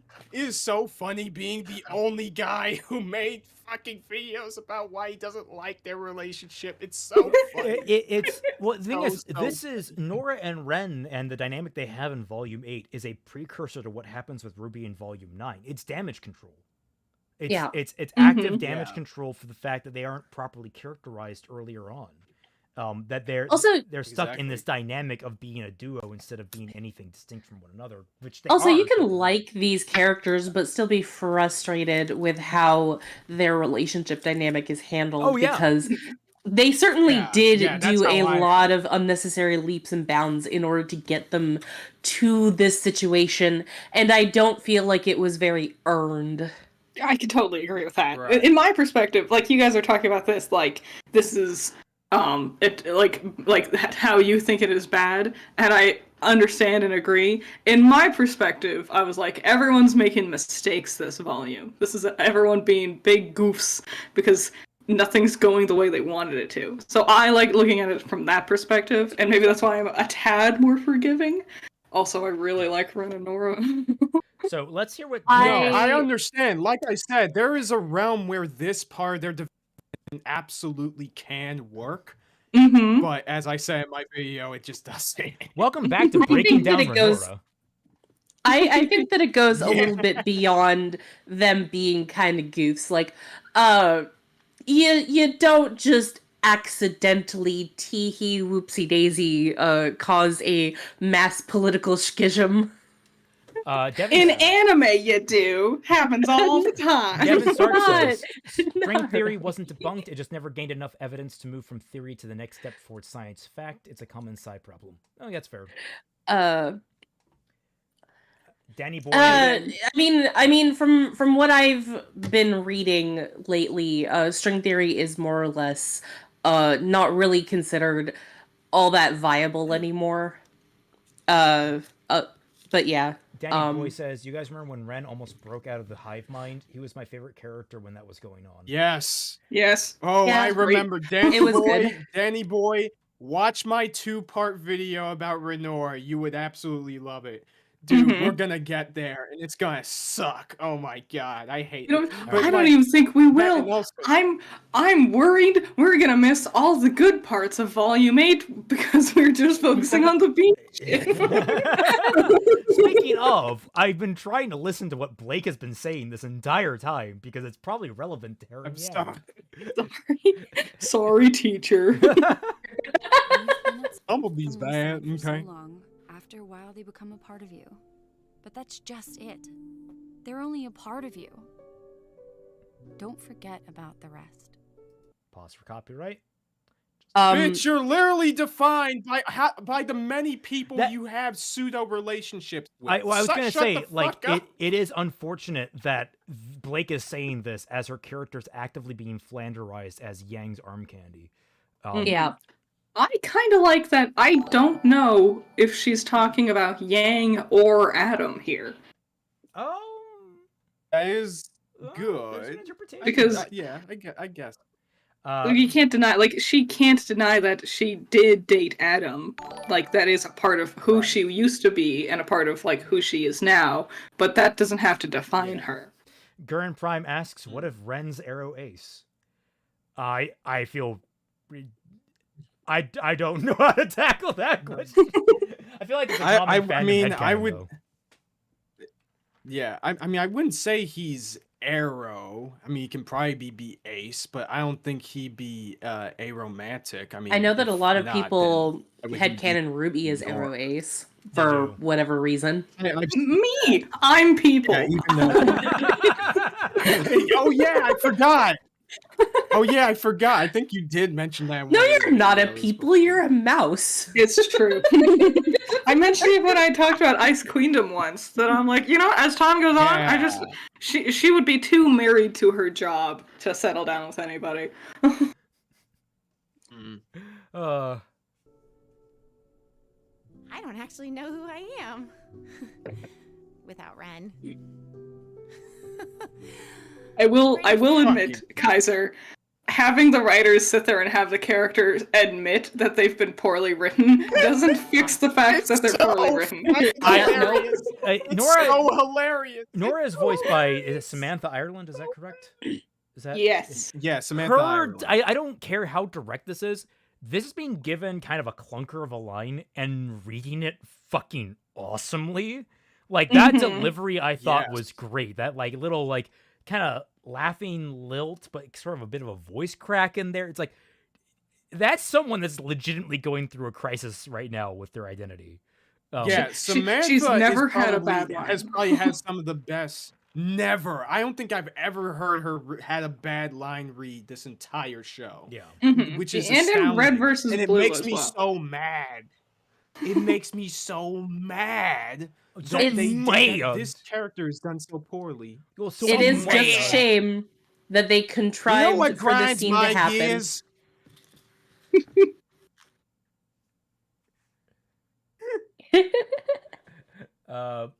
George J says, instead of entering the ever after, imagine if Team RWBY fell into a mirror universe similar to the Star Trek episode Mirror Mirror. That would be amazing, but only anything that's similar to a Star Trek episode is a good idea. Well, no, not necessarily. There are some clunker of the Star Trek episodes. No, they're all good. Even the bad ones. I was gonna say like, but I would want it to be that they get there and all their opposites, all of them, even the women, have goatees. The evil black goatees. It doesn't matter what they were otherwise, like the color of their hair. No, black goatees. They're all evil. Salem has a black goatee, but she's good. That's just how that works. Well, sweet. Maybe take this opportunity to find out. Do something only Nora can do. What opportunity? You're trying to save the country. Be strong and hit stuff. Yes, that's all you do. You mean what you're doing after this point? What are you talking about? Nora leaves, hunts down Cardin Winchester, and finally breaks his legs. No more holding back. You know, I find it kind of interesting that for some reason Nora doesn't think that being the person that she has been, as in the happy-go-lucky person who just takes everything in stride, she doesn't think that that person is good enough. She doesn't think that that person is, like, good at all. And she is basically saying, I am nothing without Ren. Okay, well, what about who you were in the first couple of volumes, like the person that was there? What was all that about? Exactly. Was that because Ren was like twisting the notch on your back? He was pulling your strings, he was putting the battery in your back. Like, what was that? I said the same exact thing in my video. I don't remember your video. It's been at least 2 years. Dude, no, I know. I'm not saying it in order to judge you too much anyway. But I'm saying this because like I just opened my third eye to this topic again. Yeah. The more we talk about it. No, there is nothing to suggest that Nora create, like her personality, her mannerisms, the things that she does and wants to do. None of these things were suggested to be like as they are just because Ren is there. There's no strings on her character, and now they literally retcon it to say like, oh, this is well, I'm not even sure if this is even this is just complete character assassination here. Well, it kind of feels. It kind of feels like. Sorry. Sorry. You go. You're the birthday girl. Thank you. It kind of feels like it was something that they did in order to address some of the critiques or discussions that fans were having. Like, oh, Ren and Nora aren't actually characters because they only exist together. They aren't Ren and Nora. They're Ren and Nora. And that it feels like they Yeah. were trying to address that, another, but they didn't do any of the Just setup. Again, yeah, I was gonna say it feels just like RWBY in her characterization in Volume 9. It feels reactionary. Yes. Yeah. A lot of RWBY's Oh. writing is very reactionary. Yeah. What were you gonna say, Critter? Like I get how this can potentially work because like you know those times in some anime where like the comic relief character in like a shonen series or whatever is all like, hey, things are going really bad for my friends right now. I'm not doing I feel like I'm not doing enough. It's like how Sokka felt during Avatar. Yeah. I was exactly thinking of Sokka, yes. Yeah, so like the reason why that works is because the insecurities and problems that he's been having are incredibly believable. Yeah, when you're in a team filled with people who can make stuff fly around as he describes it, yeah, you do feel kind of useless when all you can do is swing a boomerang or sword around. Okay, so to play devil's advocate for the Renora case, I would say Nora's actions have always centered around being with Ren. Like, even back as far as Volume 1, she was like, we need a secret phrase to get us onto a team together. And not being on a team with Ren was never once an option for her. Like, obviously. But to also, they were always shoved so far into the background. We could argue that her codependency issue was more prevalent throughout her life back then. Like, she's waking up and telling like the others what her dream is, and Ren is sitting there correcting the dream for her as she's telling the story. Maybe just weird little things like that are like building up inside of her, but they're such background characters, it's impossible to really judge it properly. Especially given the fact that Nora is literally the side character in the cast who has interacted the most with the rest of the cast. I also want to point out here, there's a little bit of weird, I don't want to say assassination going on, just kind of weird with the friends, with Weiss and Blake in this circumstance. Like, you have Weiss being like, well, now it's time for you to figure it out. It's like, no, it's fucking not. Like, it's no, it's really what you're not. really doing now. Here's the interesting thing, Weiss. Like, this is what shows. Not even Weiss or Blake consider Nora, and this is the problem. Don't consider Nora an element aside from Ren, because they're not treating it as if, no, Nora, you are your own person. Remember when this happened, and when this happened, when you did this, and when this happened. Like, I remember. Yes, they don't do literally any of that. The characters should be having our reaction. The characters should be going like, Nora, you are your own character. You are your own person. You've always been, and we've recognized you as your own person. And we understand that you're going through this crisis of conscience, and that might make you uncomfortable, but we're here for you. We're like, and if you want to explore new things, sure, but like right now we're kind of in a crisis. Like we need you to kind of like put this on the back burner. We got to focus on the things we need to do. There is a time and place for everything, Professor Oak says. Yeah, exactly. You are right. Yeah, and the time is not to have an identity crisis when you argue with your boyfriend about politics. Sorry, not sorry. It's one of these things, like, when I watched the commentary for Volume 6, they were like, we didn't know what Cinder should do, so we decided to reintroduce Neo because it gave her something to do. And it's like, I can feel that same mentality happening here, where it's like, we should do something with Ren and Nora, but we don't know what, so it's gonna be this. And there wasn't a whole lot of thought put into it. I also hate that this is a thing that's going to be solved in like 5 minutes, where she's like, do something only Nora, hit things hard. It's like, no, but it's good because she's still making mistakes. Yeah.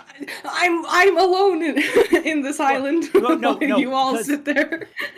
I mean, you're right. I actually do kind of like it in that it doesn't solve the problem. It feels like it solves the problem, which in subsequent episodes we'll learn that it didn't actually cure the underlying issue. It feels, because it's so undercooked, it all feels weak. Like, are you fucking kidding? Yeah. Are you suddenly You okay there, Twi? Yep. Oh, I'm sorry. I just heard venom in your voice all of a sudden. Like, I didn't realize you hated Ren and Nora that much. No, I'm sorry. It's completely unrelated. I sent a picture to Raymond in DMs about I got the box for Eureka 7 AO, and it was supposed to be a special box. So it would contain the entire season of AO. And I'm like, well, it's only $6, so why not? And so I opened it up, and it has the first Blu-ray, and then it has a box, an empty box that says Part 2 goes here. Oh no! On your birthday. Okay, all right. Now counterpoint.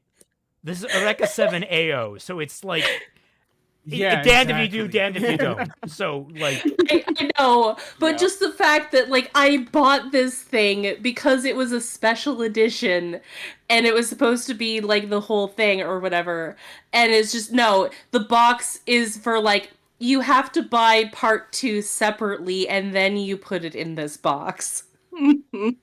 Damn. What the fuck? It's like they're telling you not to finish that piece of shit. I was gonna say, like, how do you encourage me to not watch your show more? Yeah. Yes.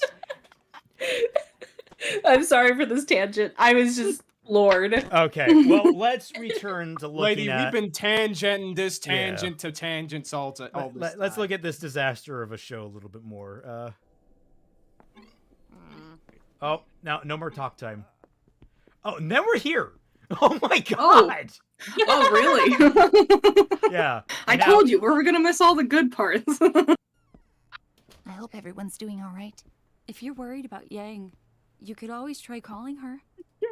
Why do you wobble like that as you walk? Like, Jesus Christ. They had to, like, lined up their character model wrong, right? Like, when they were doing mocap or whatever, the axis is slightly wrong. I feel like I could do a better walk cycle by hand. Lake's ass is just too thick. She can't keep balance. She jingles and jangles all over the place. Here we go. Here we go. Here it is. Here it is. Everyone get your mouse to stand on. It's gonna be a whole trip. We got Critter won't be able to speak because she's holding all of us. Critter, you gotta do your stretches. You know, honestly, I feel like I'm not gonna have much to say compared to everyone else. Like, in just terms of, like, you're all going to cover everything I'm gonna touch on. So I'm wondering how much I'm gonna. I think she thinks less of me for not helping out with Amity. RWBY is your sister. She's for always it. going to love you, even if you disagree with each other. Pause. Give me a minute. No comments yet. Just wait. Pausing for copyright. Wait for it. Hold. Hold. Yeah. RWBY. And there it wait. All right. Also, I do want to say I love the snow outside. It actually looks very pretty and looks like so cozy. Anyway, I need to get some sleep, but don't care. Go on. I'll make sure Ren doesn't brood himself to death out in the cold. What are you even working on? Thanks. I just have a bad feeling. The battery for their parts of the motorcycle. Right. Bike Things thingy. always seem to get worse before they get better. Yay! Oh, all right, shut there up. we go. So, who wants to go first? I guess, Kaiser, you're the long-winded one. You go first. Yeah. Uh-oh. So, I was like, all right. I've been waiting for this the entire night. Go off. Where the fuck do I even begin with this, dude? At the beginning. It's so bad. It's so bad. Number one, this completely annihilates the conflict that Yang and RWBY had in the beginning of the volume, where they fought with one another over what to do about Amity and all this other bullshit. This completely annihilates it because Yang doesn't care. She would rather think about the non-argument she had with Blake when they're not even together yet at this point. No, than what? if she's What ever- non-argument? Like, I need to They didn't even have an argument. They literally shared glances. That was the worst of Yes. it. Like, it's not even a non-argument. that's A non-argument non. involves words. It's the Yeah. absolute nothing that they conveyed. I It's was so literally confused bad. when this happened. I remember being just baffled. Like, wait, was Blake mad at you for something? What the fuck are you talking about? Yeah. It was a single glance, and that glance could have meant literally anything. It could have been like, I can't believe that you have done this, that you are taking that other side. Or it could be, are you sure that you want to do this because it's your sister? And it's just like, like, this is what communication is all about, you know? Critter, you got something. You got something while we're all standing on you. It's yeah. That's how You can stand on us for a change. That's the trade-off. Well, you get to stand on all of our shoulders when you get to talk. Nice, hell yeah. Yeah. Only when I'm in like my thick pumpkin patch witch girl form though. I mean, you guys kind of said it. It's just so out of nowhere is the thing that annoys me. It's out of nowhere, and like, what are we supposed to glean from this other than, look, she likes this girl, and it's like there's ways to tease that concept without also completely spitting in the face of the idea that you were setting up earlier. Jean mentions the fight with Ruby. This scene transitioned away from a conversation where Ruby was like, OMG, I'm worried about Yang. And then Yang is here completely, and this is the thing where it makes me say Yang is a bad sister, just completely abandoning the idea of your sister entirely to instead push your ship bait is not a good idea. Yeah, nope. This makes it even worse. This not only makes her a bad sister, but she actively doesn't seem to really care about the crisis that they are in right now. Which a crisis that is, in a lot of ways, probably in most ways, is kind of her and her friends' fucking fault. And she doesn't. It makes me obsessive because she is bringing Blake into a conversation that has nothing to do with her. Literally 5 seconds ago, you bullied 5 minutes over you guys not doing your fucking jobs. So, you know, this is where emphasis becomes a thing again, people. When you have a scene beforehand, when you have the character about shit that was pretty damn relevant to Ruby and Yang's conversation, and you get to the beginning of this scene where Yang says, hey, do you think she's mad at me about Amity? What does your brain tell you? What connection does the neurons in your goddamn thinking sockets, you know, create there? It would point to that discussion, does it? Well, apparently the writers didn't get that memo, so fuck it. Fuck it. Fuck it. Oscar Borgia says, I really hate this this. scene, since this scene and later scenes with BB help ruin Yang's character and her relationship with Ruby. True. Hasn't Get in line. Hasn't Get in every line, man. scene ruined Blake and Yang in their relationships for Oscar? But I think it's especially with Ruby here. Like, Yeah. Yang and Blake dating sloppily being handled is one thing, but having Yang's... Because she was set up as the big sister character. Her first line is, OMG, I can't believe I gotta go to school with my sister. This is the best thing ever. And now here she is being like, oh, yeah, I have a sister, don't I? Sorry, I was thinking about the cat I want to sleep with.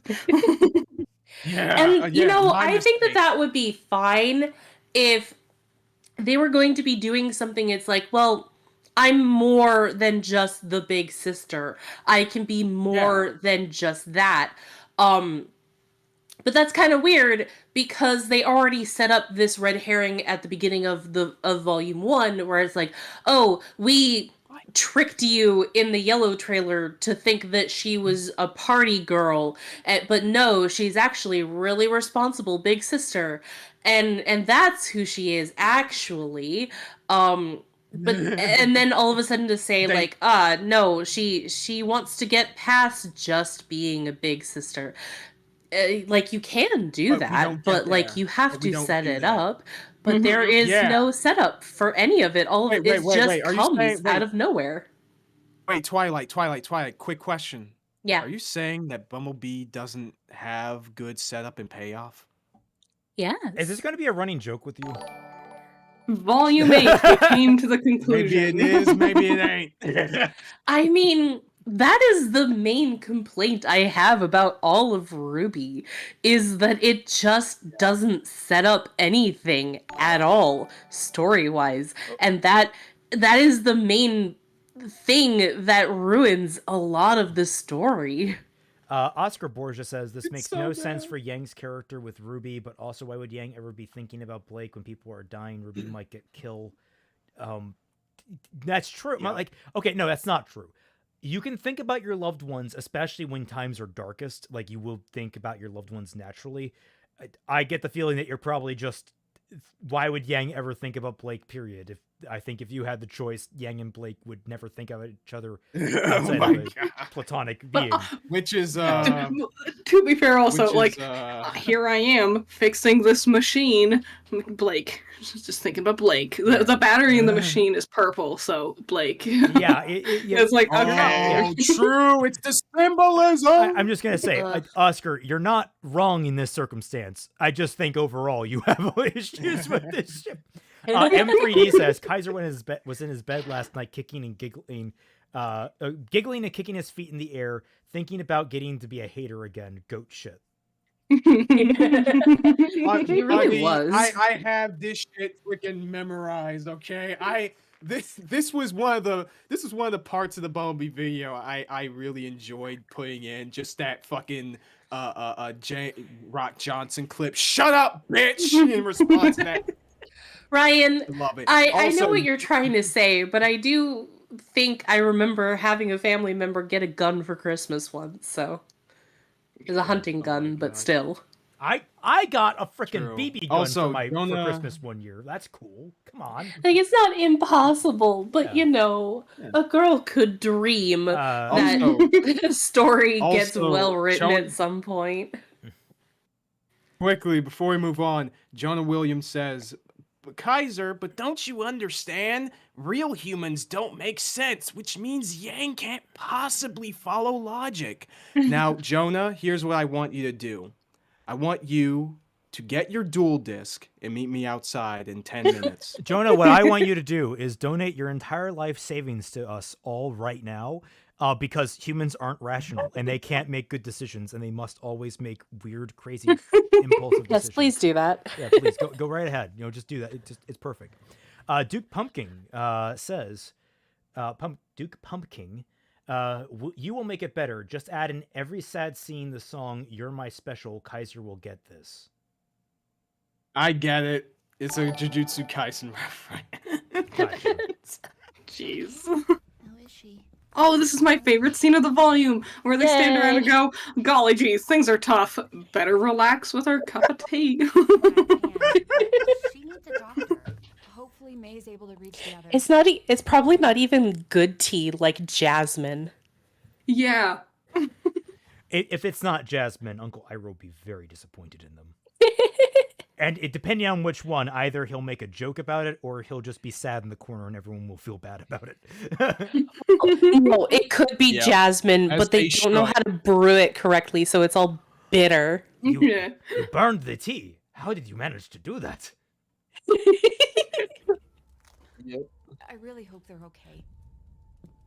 Don't go out and do anything about it. Salem's monsters faster than the Yeah. It's not like you were complaining about this sort of thing to Ironwood this entire fucking time or anything.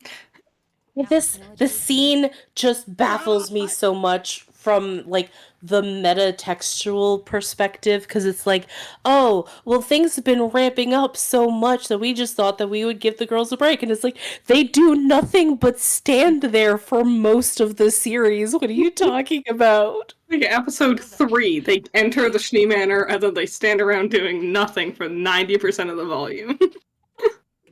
Yeah, didn't they do a lot in those 3 episodes, guys?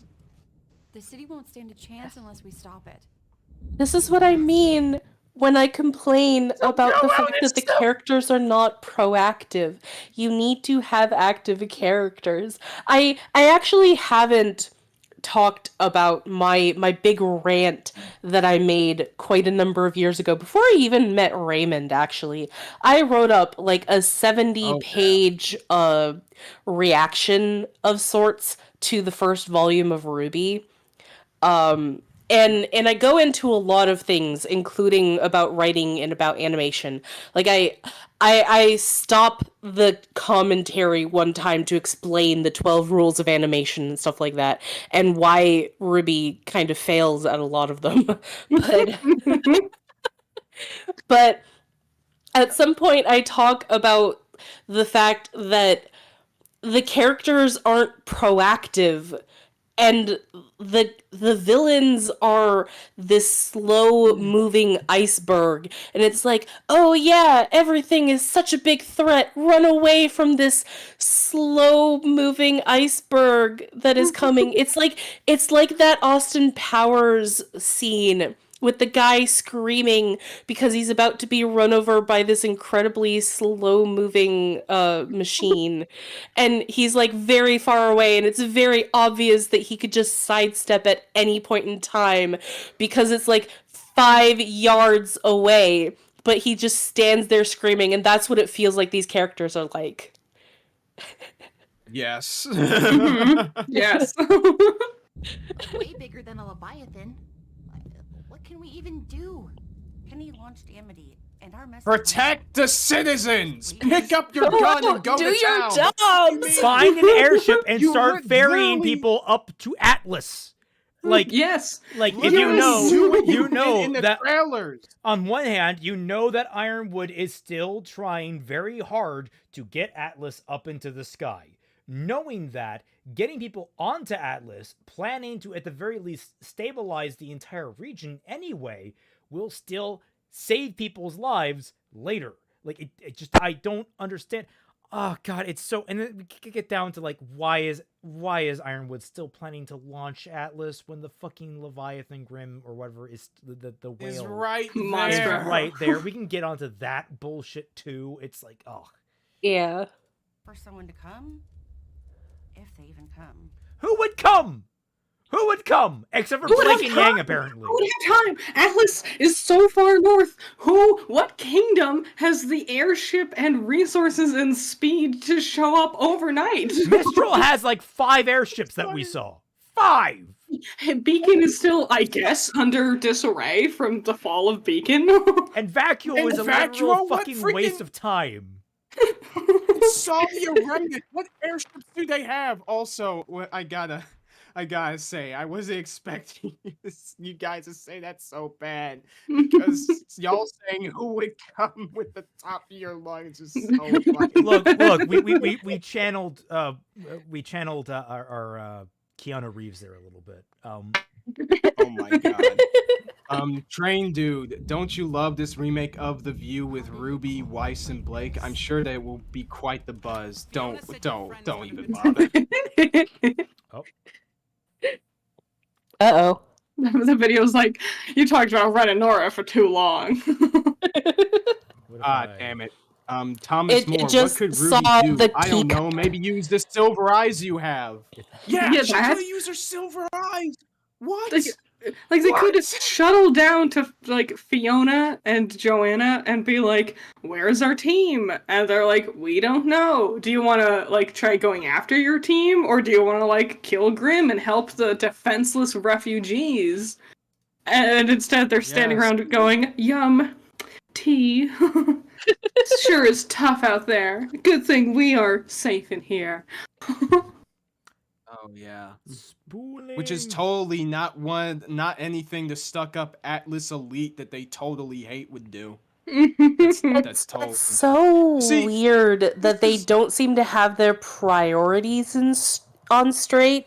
Like they're basically running around like chickens with their heads cut off, but then they aren't even running around either. They're just standing there after their heads have been cut off, and then maybe you might pour some water down their gullet or like to keep them alive, but that's all that they do is they just stand there.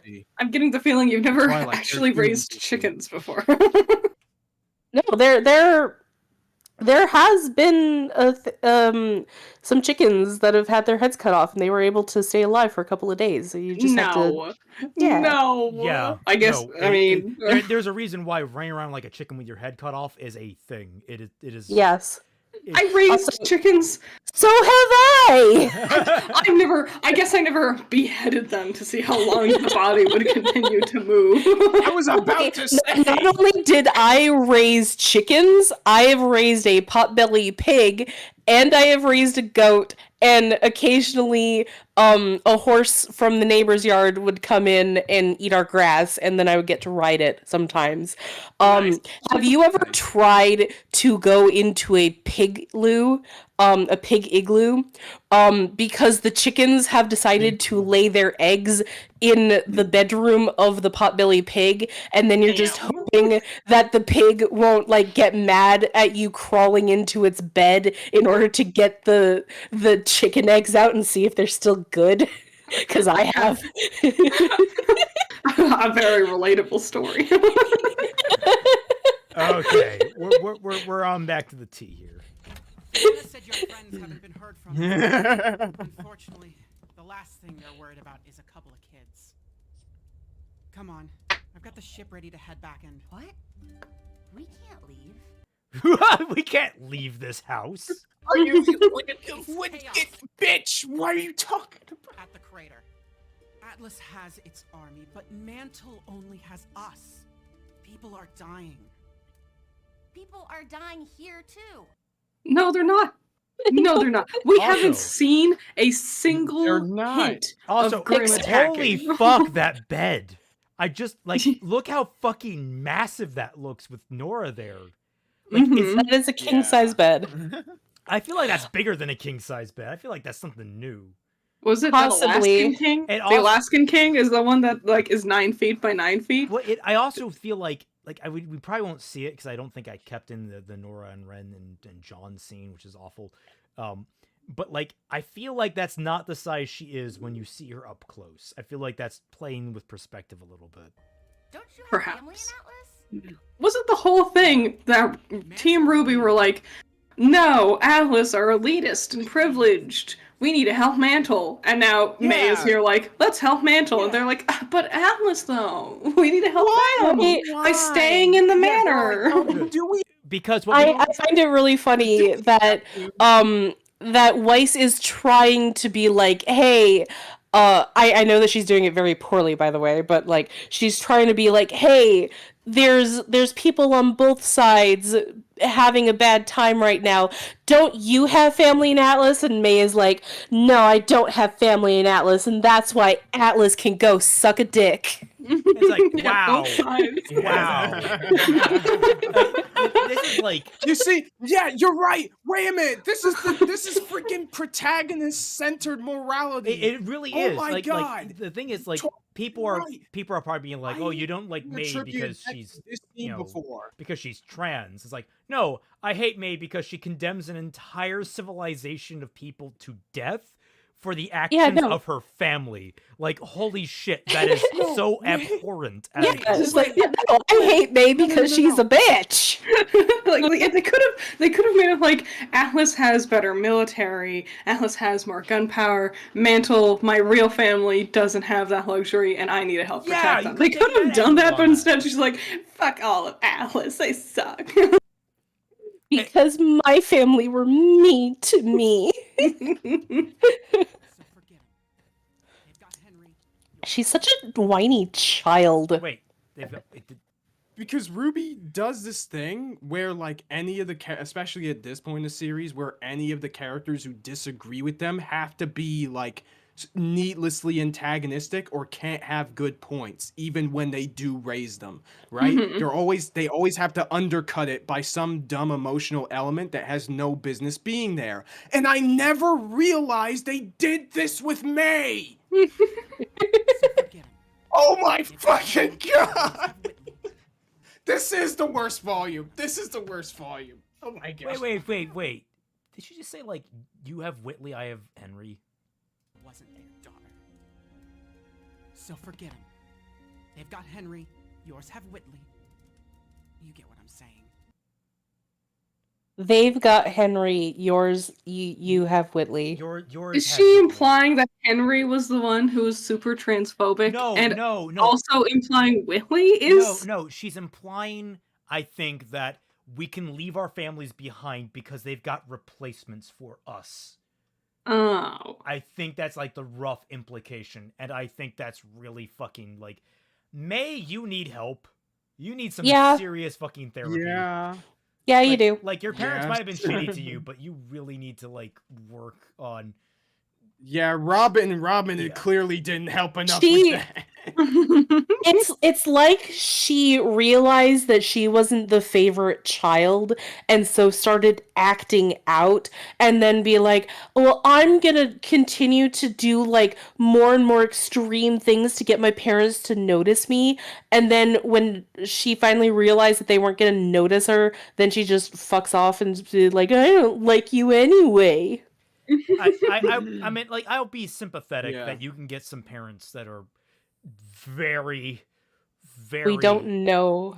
Well, yeah, no, we don't know. We only have her word on it. So but like, I definitely have encountered broken families in this way that have happened.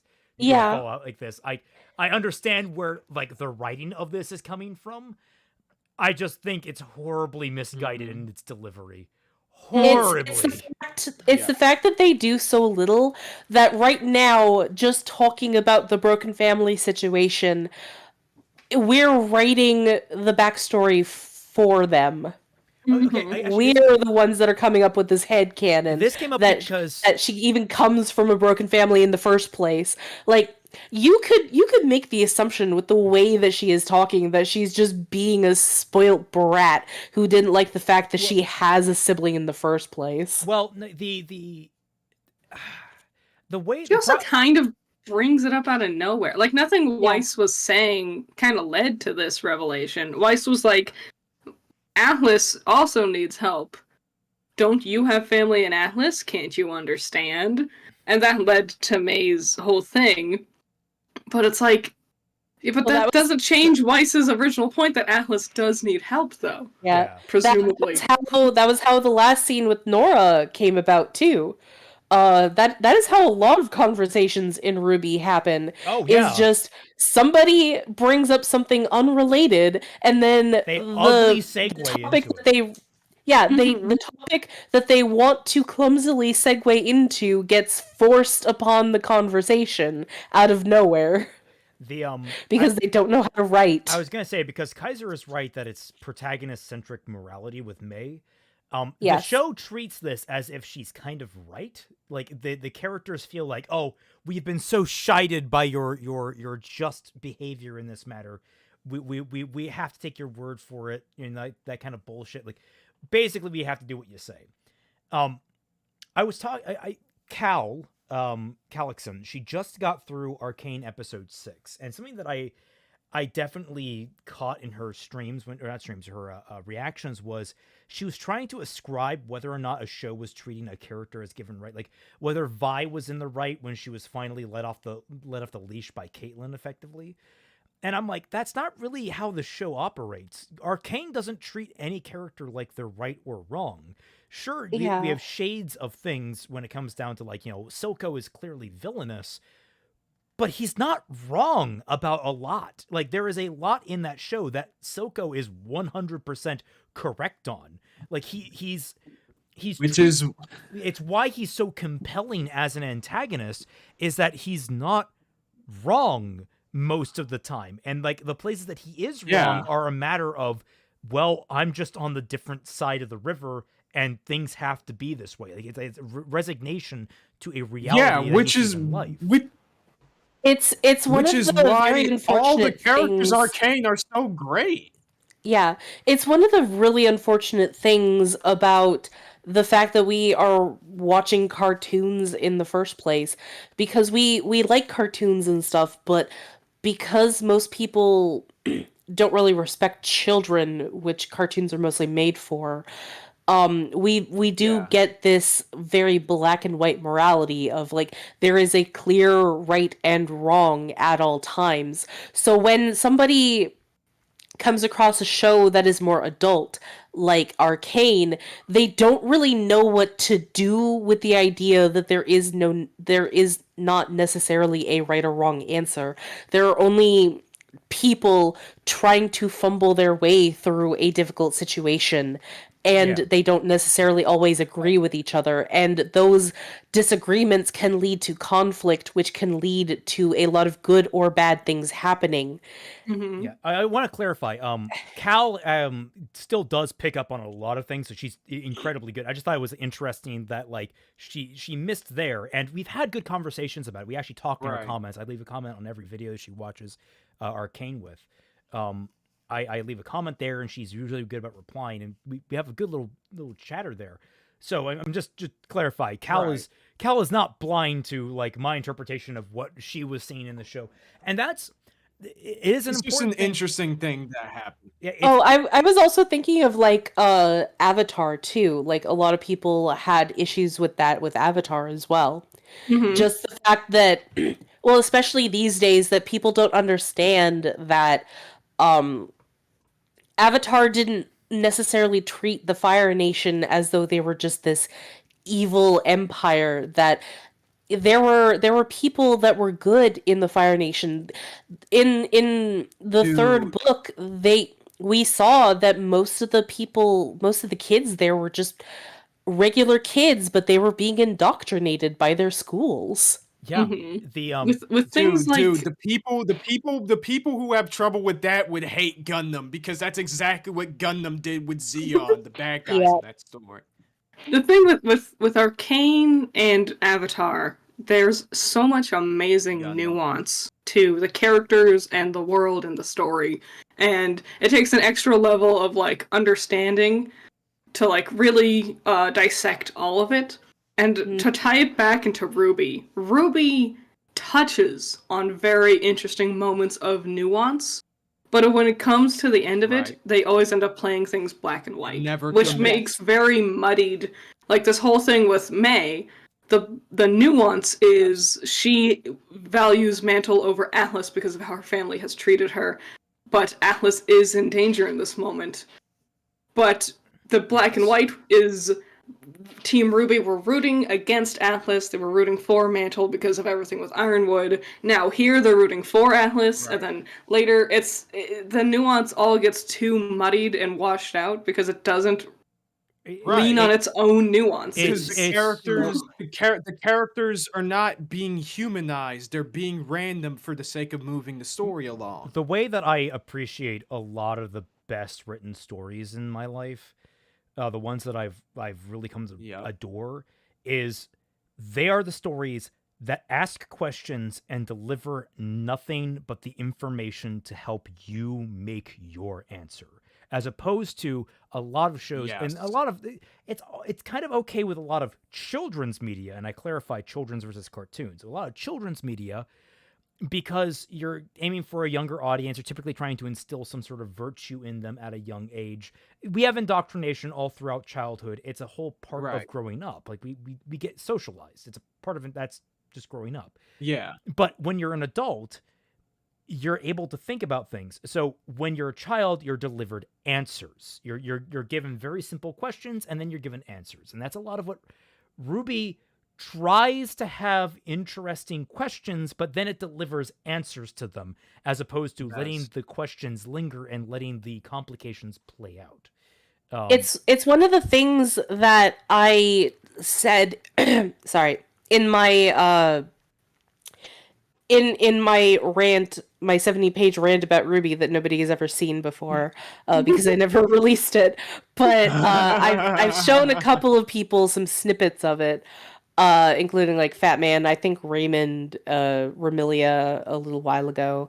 But very early on in those pages, I said that one of Rooster Teeth's very early problems is that it doesn't know who its target audience is. And if you don't know who your target audience is, then you're going to be all over the place. Because is this story for children or is it for adults? Most of your most of the target audience for Red versus Blue were for older teenagers and adults with the humor and all of the stuff that was in Red versus Blue and all that. But then RWBY tries to be like that, but then it's very safer. But then it also deals with a lot of very adult things, but in a very childish way. So it's like, well, who is this meant to be for? Like, I don't think that when it comes to different medium, that it's going to be very different from, say, books, for instance, because they say that when you're writing a book, you have to think of an imaginary person, and that is going to be your target audience, that specific individual. That individual will be like this, and they like this and this and this sort of thing. And you have to write for that person. That is the person that you're going to write for. And I don't think that that's going to be different when it comes to a TV show or a movie or something like that. You have to think of a target audience that you have to build your story around. And if you don't, then your show isn't going to be for anyone. Also, people are saying release the Twilight cut. Maybe I someday. actually should probably like do another pass through of it, because I did kind of write it under the assumption that somebody is probably going to be like watching the episode, and then I just make commentary just out of the blue of the things that I notice without like saying like when the commentary is. So it's like, Sun does this, and then this animation error happens, and I should probably stop mentioning all of the animation errors, because if I do, then like there's an animation error like 5 times per second. So like, yeah. Okay, fair. Oh my, Takara foes. Oh, what about Takara? No, it's on my end. It froze. There we go. Oh, never mind. Let me double check. I don't think yours is bouncing, Kaiser. Property. Oh, yeah. Traven, target audiences are very important for figuring out what kind of direction and what kind of tone that you are going to want for your story. So if your target audience is going to be an 8-year-old, you're going to be writing an 8-year-old who is maybe into science fiction, then that is going to be a very different story from a 17-year-old who is into fantasy, for instance, with science, with like maybe a small bend into science fiction. So you're going to have to like think about who it is that you're writing this book for. And I see you wouldn't write, SpongeBob the same way you would write freaking Scarface or something, right? That wouldn't make any sense. SpongeBob comes in, say hello to my little friend. No, I see some comments, like some people are saying like tweens, teenagers. I'm seeing that is like the general consensus for RWBY for people commenting here. But if you're gonna write for a teenager, you're basically writing for adult, because teenagers can comprehend adult topics, and they need to comprehend adult topics because they're very quickly barreling towards adulthood. So I think there's subtle nuances between teen and adult, but if you're going for a teen, you're leaning more for adult. I think what happened more so, it's a sake of they didn't target that demographic.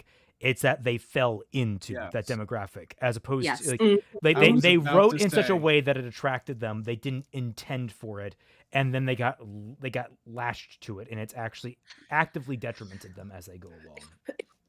Especially as they keep trying to write really severe, serious topics. Yeah. Like every time there's an episode that has a warning, you can just tell they want to go harder, but either don't have the skills or couldn't afford to do so. I still don't know what their take on self-deletion is. Jonah. Like, all Volume 9 was just so confusing. Yeah, me neither.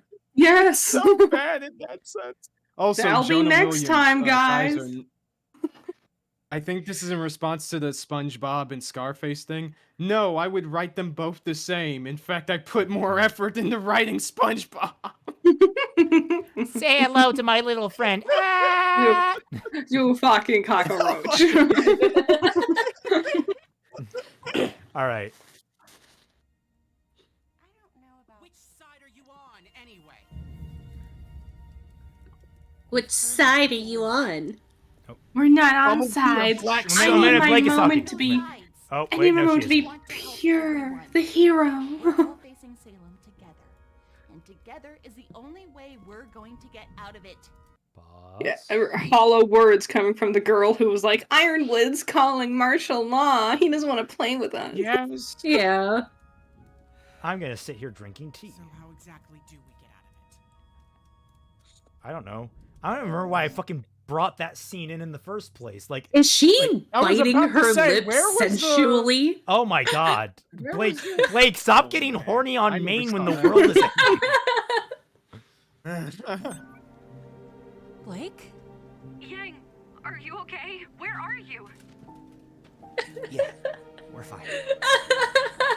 Why did she have her finger to her lips like that? I think she's like biting her I nail never nervously. saw that. Like biting her nail nervously, but like it was so poorly conveyed. It was so bad. Also, it's like, hey Yang, do you want to sext right now? We're in it's like, oh yeah, I'm just in the middle of a ashen hell pit. That would be the perfect time to get my skivvies off. She's like, hey Yang, you want to do this? And then John waltzes his goofy ass up like, is that our friends? And Yang's like, not now.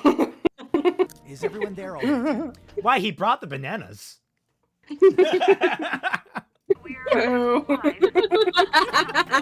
Guys, they're okay. What do we do about her? Kill her. I mean, she is an active threat. Handcuff her somehow. Yeah. She caused a genocide. Well, definitely don't now. befriend her. Look at those ugly ass hands. Oh my god! I was just about to say, why are your hands so fucking ugly? Also, look at that thumb. Look how far away from the rest of the hand it is. What the fuck? I never saw that before. That's so funny. Oh my god. Like oh my god. What the fuck? That is what happens. That is what happens when, like, I'm animating a character and then I accidentally break the thumb for a couple of seconds. It's also too long. Yeah.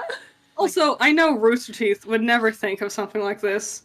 And I guess it's too late now. But having her palms be a lighter color would have been a nice touch, especially for a 3D model, where you don't need to worry about that kind of thing. Yeah. It would give a lot more dimension, and then you could actually see a lot more detail than just this blank void that is the palm of her Having hand. textures at all Or on just the character give her models gloves. would help. Yes. But would. since they seem to be allergic to textures, you kind of have to think of the next best thing. You're in the Yeah. agricultural area. Just head to this access point to reach the Red Line subway tunnel. Then Weiss's line here is such like a Jack and Daxter 2 line. Like, come to the bar and we'll get you your next objective. Well, no, it sounds like a GPS. Because It does. Jack and Daxter Yes. has more emotion than that. I guess. I guess Thorn does exist. Pulling off her Siri voice. You can't be serious. You want us to work with her? Okay, Blake waved to Yang. That means they're in love. No. There's the hug. Oh. in it. Oh, And look. boy, my sister I don't care about. Yeah, the sister that I completely negated her feelings on. Yeah. What is with this song all of a sudden? Well, it's Why? the end of the episode, I missed you think. too. Yeah, but like, why? It's not justified. Yeah. No, What wait. song is this? What's the name of it? You're supposed to feel sad. You're supposed to feel, I don't know. Why? What is this Warm weird and tingly. tension between you guys? Why is there a weird tension? You is didn't fight. Why do your cat ears always act like dog ears? I hate it. Head bump. That's just that picture of was it the Rusted Knight and the Lost Spartan or whatever, the fan art of Pyrrha being a like a counterpart to the Rusted Knight, and just like them putting their heads together and just cool.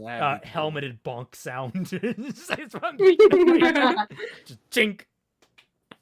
Also, like I'm sorry, but this is a very intimate thing to do to somebody that you are not dating. So why is it that you guys don't know that you like each other in that way yet? That makes no sense. That was the weirdest part of like Volume 9's confession. So it's like, you guys didn't know you were dating? Yeah. Yeah. You like, put your you're so close. Like actually, you're holding that would her have been hand, her face. That you're would have pressing been against her. That would have been a You're better blushing. reveal, a better confession. You're blushing. Would have been like early on in Volume 9. Someone's like, "Well, these two lovebirds, and lovebirds. What? We're not lovebirds." And someone's like, "Okay, here's all the things you guys have done together the last few months," and like list off all the things we see in Volume 7 and 8. And it's like, you two are dating. Just admit it. And it's like have that moment of like they were just that stupid. They didn't realize it, and it's like, oh. We have some things to talk about, I guess. Actually taking this is where like you can have flaws in your show, then you can take them by the reins and steer them how you want. This is the trick to it. When you fuck up, you own the fuck up and then you steer it into the story. You can do it. It's not that hard. Just as Bob Ross says, happy little accidents. It's like I'm gonna talk about my roleplay. Raymond, hold on. They have to admit that they did something wrong first. That's the part they don't get. Dragon. Because I'm gonna hang on. I just want to finish my point here. Because like going back to the forehead butting thing. Like the reason why it's so weird for me is because like. I do that a lot with Mimi and the robots in my Digimon Mega Man crossover roleplay, where it's actually become kind of a thing where Mimi would like put her hands on their faces and like touch foreheads with them. And that has sort of transferred into a kind of cultural greeting of affection between the robots just because she has done that to some of them. Now they all do it. That's really cute.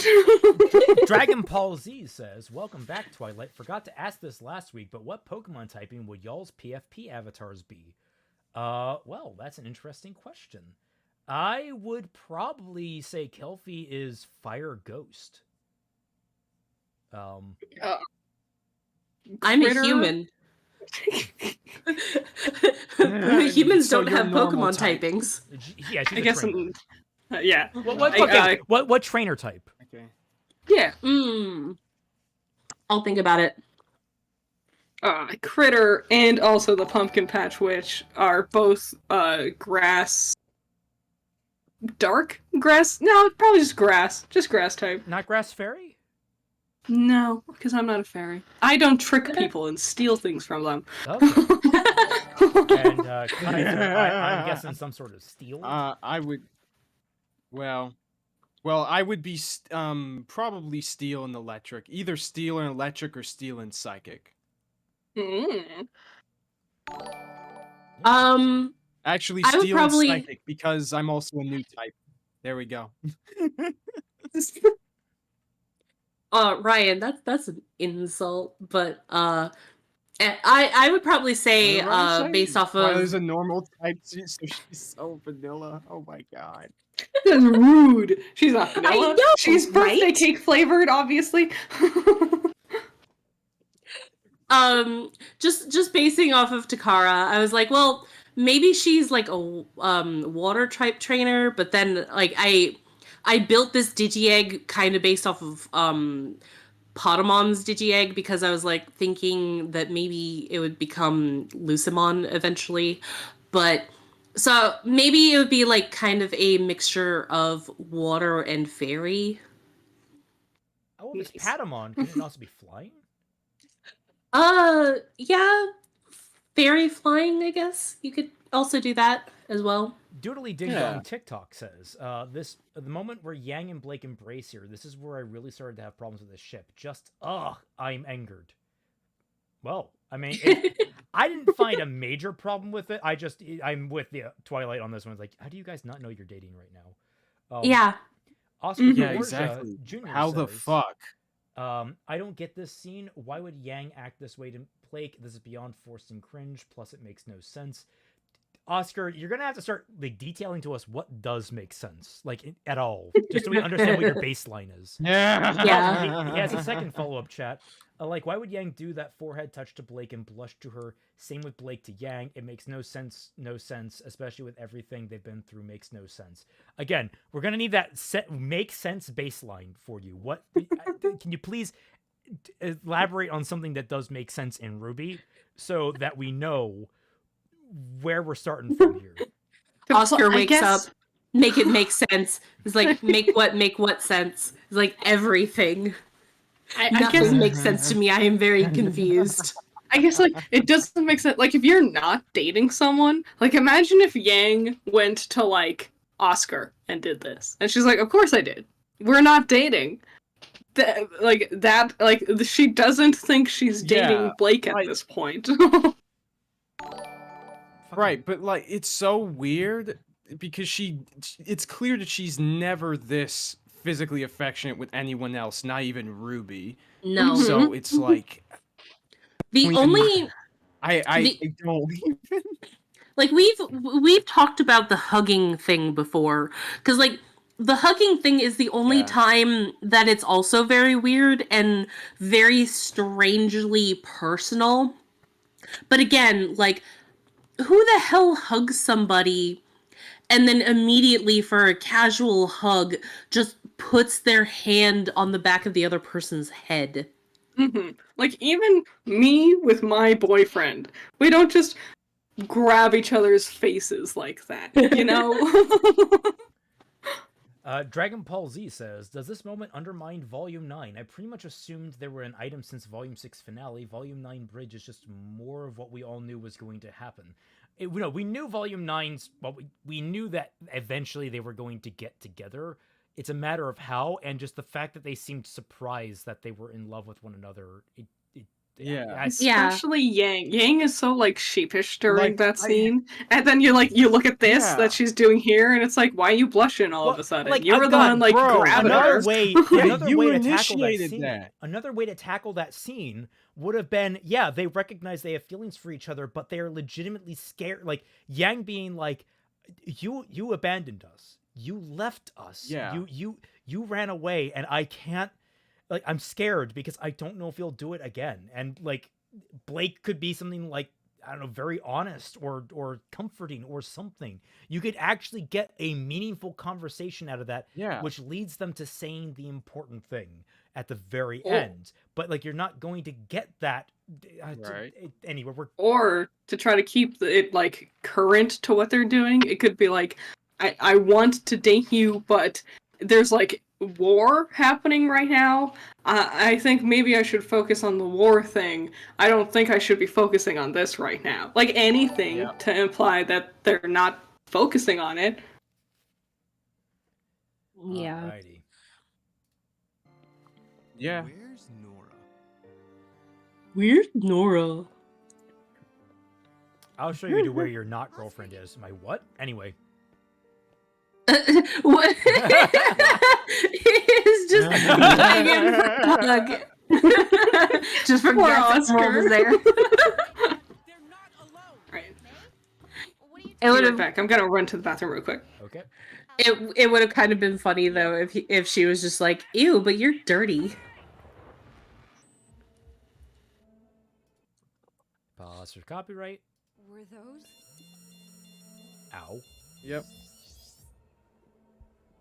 This is an emergency. Oh yeah. It's You this know, scene. I almost forgot about it. I don't. I get that was loud, but like, did you have to very, very slowly and deliberately all put your hands over your ears? Yeah, like when you have a loud sound, it should be sharp and snappy. Like, ow, God, what the fuck? Yeah, yeah. Like, act like how a real human being would act, please, I beg of you, for once in your lives. Yeah. And also, if the freaking notifications for this news can be accessed from, into Atlas's phones, why doesn't Ironwood track their phones? And yeah, I know. Then Galileo, Galileo, Galileo, Galileo, Galileo, Figaro, Figaro. I'm just a poor boy, nobody loves me. He's just a poor boy from a poor family. Spare him his life from his monstrosity. Dun, dun, dun, dun, dun. He's going to just. Ironwood saving that one, chose to do this. He set up the camera in this way. It's so cartoonishly evil. I hate it.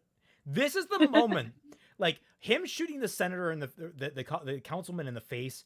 Fine, you know what? I can give him that to him. It's fucking a dick move, but that senator was that councilman, whatever. But this shit. But this is like the moment that they completely torpedoed any recovery for Ironwood as a character. Like they completely bastardized Well, for me, it right here. But let's not forget the scene right before this when he actively he was almost gleeful with the idea of using taking Mantle hostage so Team RWBY would comply right before this.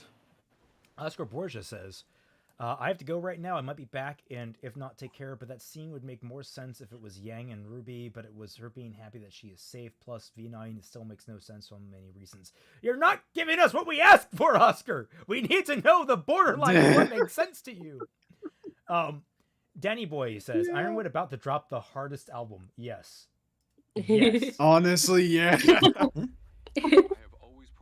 Jude, I only saw I only saw one of them because I was traveling, but I like them so far. I honestly love the lighting in this scene. RWBY's lighting can be so amazing, and they hardly ever play around with it. Well, it pisses me off. I like that you like it, but at the same time, it looks nice, but it's so goofy that he has done this for himself. Yes. Oh yeah. Oh wait. Oh yeah. I almost forgot. This is guys. This isn't Ironwood. This is James Steelbark. Remember? Right. Oscar Borgia says one more thing. I'm gonna give you a choice. Immediately cuts off. RWBY or Weiss should have saved Yang and would make sense of RWBY breakdown over Yang death. Take care, everyone. Bye. I'm sure we will have a lot to say, which I'm trying to kind of take care things a little bit. Bye, Oscar. Otherwise, Mantle is done for. So, how do we stop him? Bo and Robin are still in his custody. Don't talk like you ever make plans. You guys never make plans. You just wait for things to happen. Look, Yang made Blake Depresso. Yay. Look at Oscar trying to be a protagonist back there. Look at him trying to be Ozpin. What are you staring out that window for? What is out there? The death and destruction, which is what Ozpin likes to see, because that's not Oscar, that's Ozpin. Much longer. Right. It's impossible. See? If Miss Hero her arms are not on that table. Her elbows were not on that table. Our plan didn't work immediately. How have we not won yet? It's been 3 seconds. Our plan of sitting in the mansion drinking tea? Yeah. Oh, you mean your plan of literally calling 3, nearly destroyed countries for help and expect them to be there in a fucking day? You know what's going to be hilarious? Yeah, no if RWBY. we get Volume 10, all of the countries are going to be in vacuo in a day. Yeah. I thought that the slamming of her hands. I think that was actually very good. They have not been very good with RWBY at that table the entire time. She was just floating above the table. But when it came down to it, they got the smack right. I will praise them for that.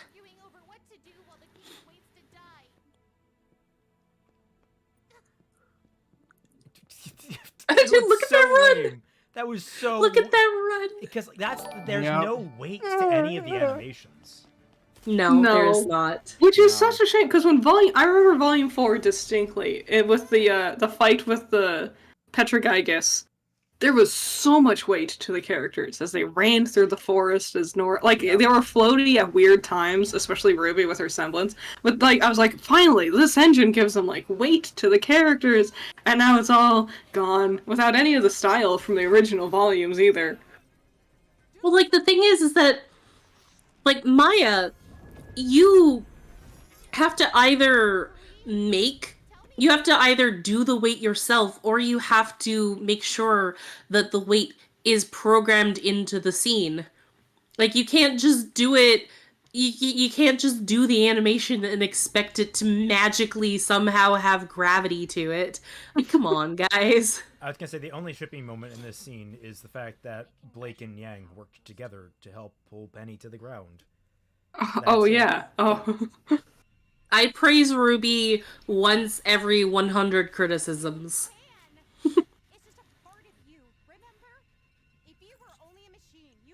Oh, fuck off. Being a robot is only part of you, just like being a flesh and blood human being is only a part of me. I don't like how her eyes kind of pop open when they turn red. It looks weird. Oh, there. I guess it is her eyes actually flickering. I feel like it's too subtle. Because that's her, like, glitching. Like, go ham, dudes. Make all the green in her outfit go red. Make her hair, like, spike up. I don't know. I would love it if she just like, oh, I'm cured now. Psych! And then just like killed everyone. She just stabs Jean. Do it. Yeah, let's hug while I'm still attached to the sharp objects. Also, it was that easy. Yeah, it just gets resolved so easily. It's like, hey, Penny, remember you're a real girl? She's like, oh yeah, I am a real girl. Penny, we love you, and we want you to live for a very long time. But guys, that really gets in the way of me wanting to die. Yeah. I know, right? Nora, what the fuck? You don't know Penny. What the fuck out of here? See, you went off on that, and I was like, look at this. None of these are the ones she gives the maiden powers to. Yep. I was gonna say, like, you gotta get away from there, Nora, because redheads die in this show. It's like contagious. Get the fuck out of here, Oscar. Never part of the group. I hate that. That's my immediate knee jerk. Oh it's my just like, God. what the fuck are you doing here? I feel so bad for him because I know that he's supposed to be an important character, but they just don't do anything with him. Yeah, they don't treat him like one. Yeah. The story treats him like one, but the writers don't. No, yeah. It's like that's why I want to like Oscar, because I know like my instincts for story tells me that he should be an important character and that I should like him, but then he just is not. Hey, that girl who killed Pyrrha and Penny. She's our buddy now. From multiple different genocides throughout the show's history. You would think that Jean would have a big problem with her joining. Yeah, they would. Like how? Yeah, you'd think she'd want to kill her. Like the Katara versus Zuko. Like after Zuko joined their team, Katara was still like, I know I still hate you. Yeah. Yes. Yeah. With like half of these girls. Yeah. Yeah. A young girl flees the consequences of a choice to a magical place. But having never Is that supposed to be foreshadowing of Alex? No, it's the girl who fell through the world, which was brought up when Oscar was captured. Yeah. Okay. What consequences was she fleeing? Being a character No in a idea. RWBY show. Presumably, we might learn about it in Volume 10, maybe. But She learned how to kill gods, and that's how they'll defeat Salem. But like, the girl who fell through the world will not be relevant in Volume 10 because it should have only been relevant in Volume 9. Oh wait! They're making eye contact. Might be relevant. A minute. Oh, yep. Oh my god! What? Them making eye contact. It was rough. Yeah. I think after everything that's happened here, we understand. Trust Trust is a risk. Trust is a risk. That's literally the opposite of what trust means, wife.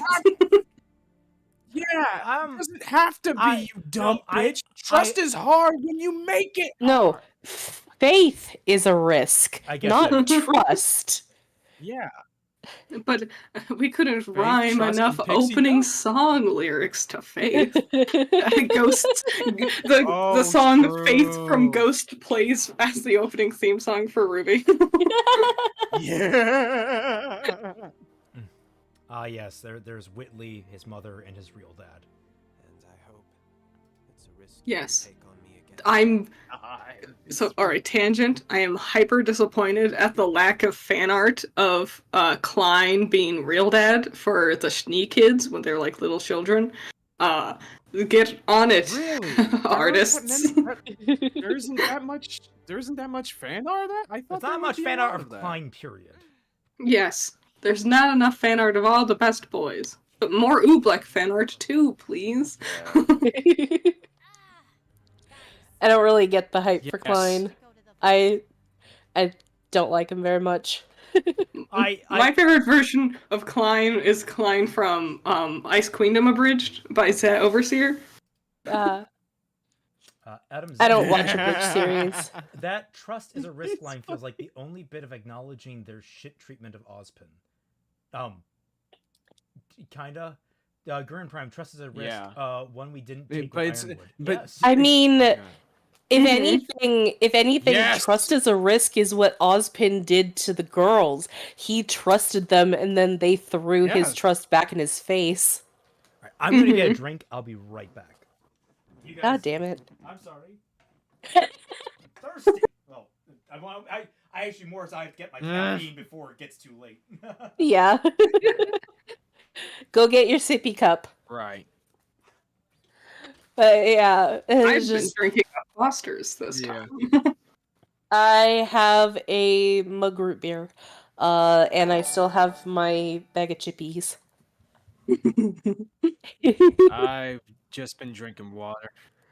But like, yeah, this whole with this, it's sort of like half acknowledgement of what they did with Ironwood. Like this again, this is what RWBY does with this protagonist-centered morality thing, where even in circumstances where the characters did do something wrong, they half admit it but they bury it under layer upon layer of caveats, right? And make it not seem as big of a deal as it actually fucking is. They also don't Which is the most acknowledge any. cracked up shit possible. They also don't acknowledge any of the Yeah. factors around it. Like RWBY argued with Yes. Ironwood, but they never talk about why they argued with Ironwood, and they never talk about them moving. Like it just is a thing that happens in the moment, and then they play it black and white from there on out, and they say, "Oh, he's bad," but they don't talk about why they think he's bad. Yes. Nope. It is just really funny. It's just like, yeah, trust is a risk, and that is why both Ozpin and Ironwood get fucked over because they trusted you and you were the risk. they're valor stealers. Honestly, Yes. they took Ozpin's ideas, and then they took Ironwood's ideas and Dude. executed them themselves They are while the vilifying those two men because of benign things. Dude, they're cry bullies. They're cry bully They protagonists. are. They are cry bullies. Like, what the hell? It's so baffling to me well, how these characters think. I let's see, don't no- understand it at all. All you have to understand about Number one rival. Remember the to Volume 9? The Tree Blacksmith gives Team Ruby and Jean a pass for everything they've done so far because they're good enough. Yeah. No, fucking- you're not. Dude, I'd rather not remember Volume 9. Thank you. Well, you like Volume 9, I thought. Or am I getting my wires mixed?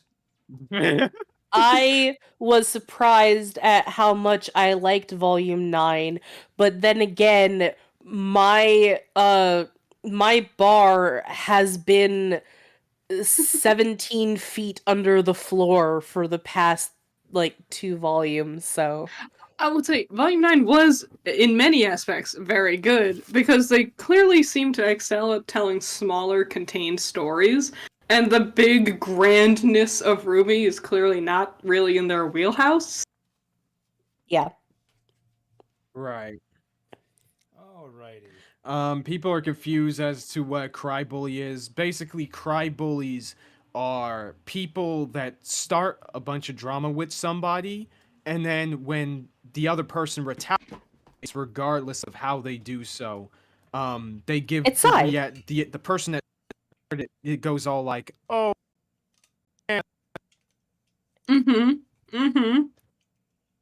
It's Psy, except less self-aware, Wait. right, Raymond? Because that's how she bullies Momo is being a cry-bully. Sorry, I got my wires crossed because I thought you were talking about Psy from the leader of the Dust Queen project. Oh. Why would I talk about the person Psy and not the character Psy? I don't know the person because Psy. there's a lot of cry bullies in real life, and I didn't know there was like maybe some weird drama I didn't know about. Like I don't know. Fair, very fair.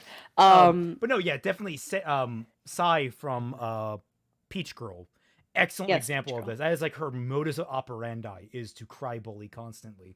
Oh my god! She maneuvers herself into a position to play the victim. Yes. Mm-hmm. They're the ones who starts the shit, and then when the repercussions of their actions start happening, they're the ones who plays the victim over it all. Yep.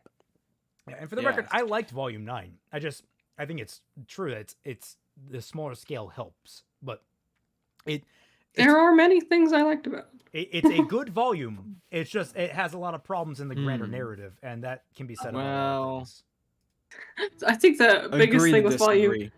I think the biggest thing with Volume 9 is, no matter how much you like it, it's still just a mid-volume in general. Like, it's better than some, but it's not the best of the best, and people don't like talking about things that are only okay.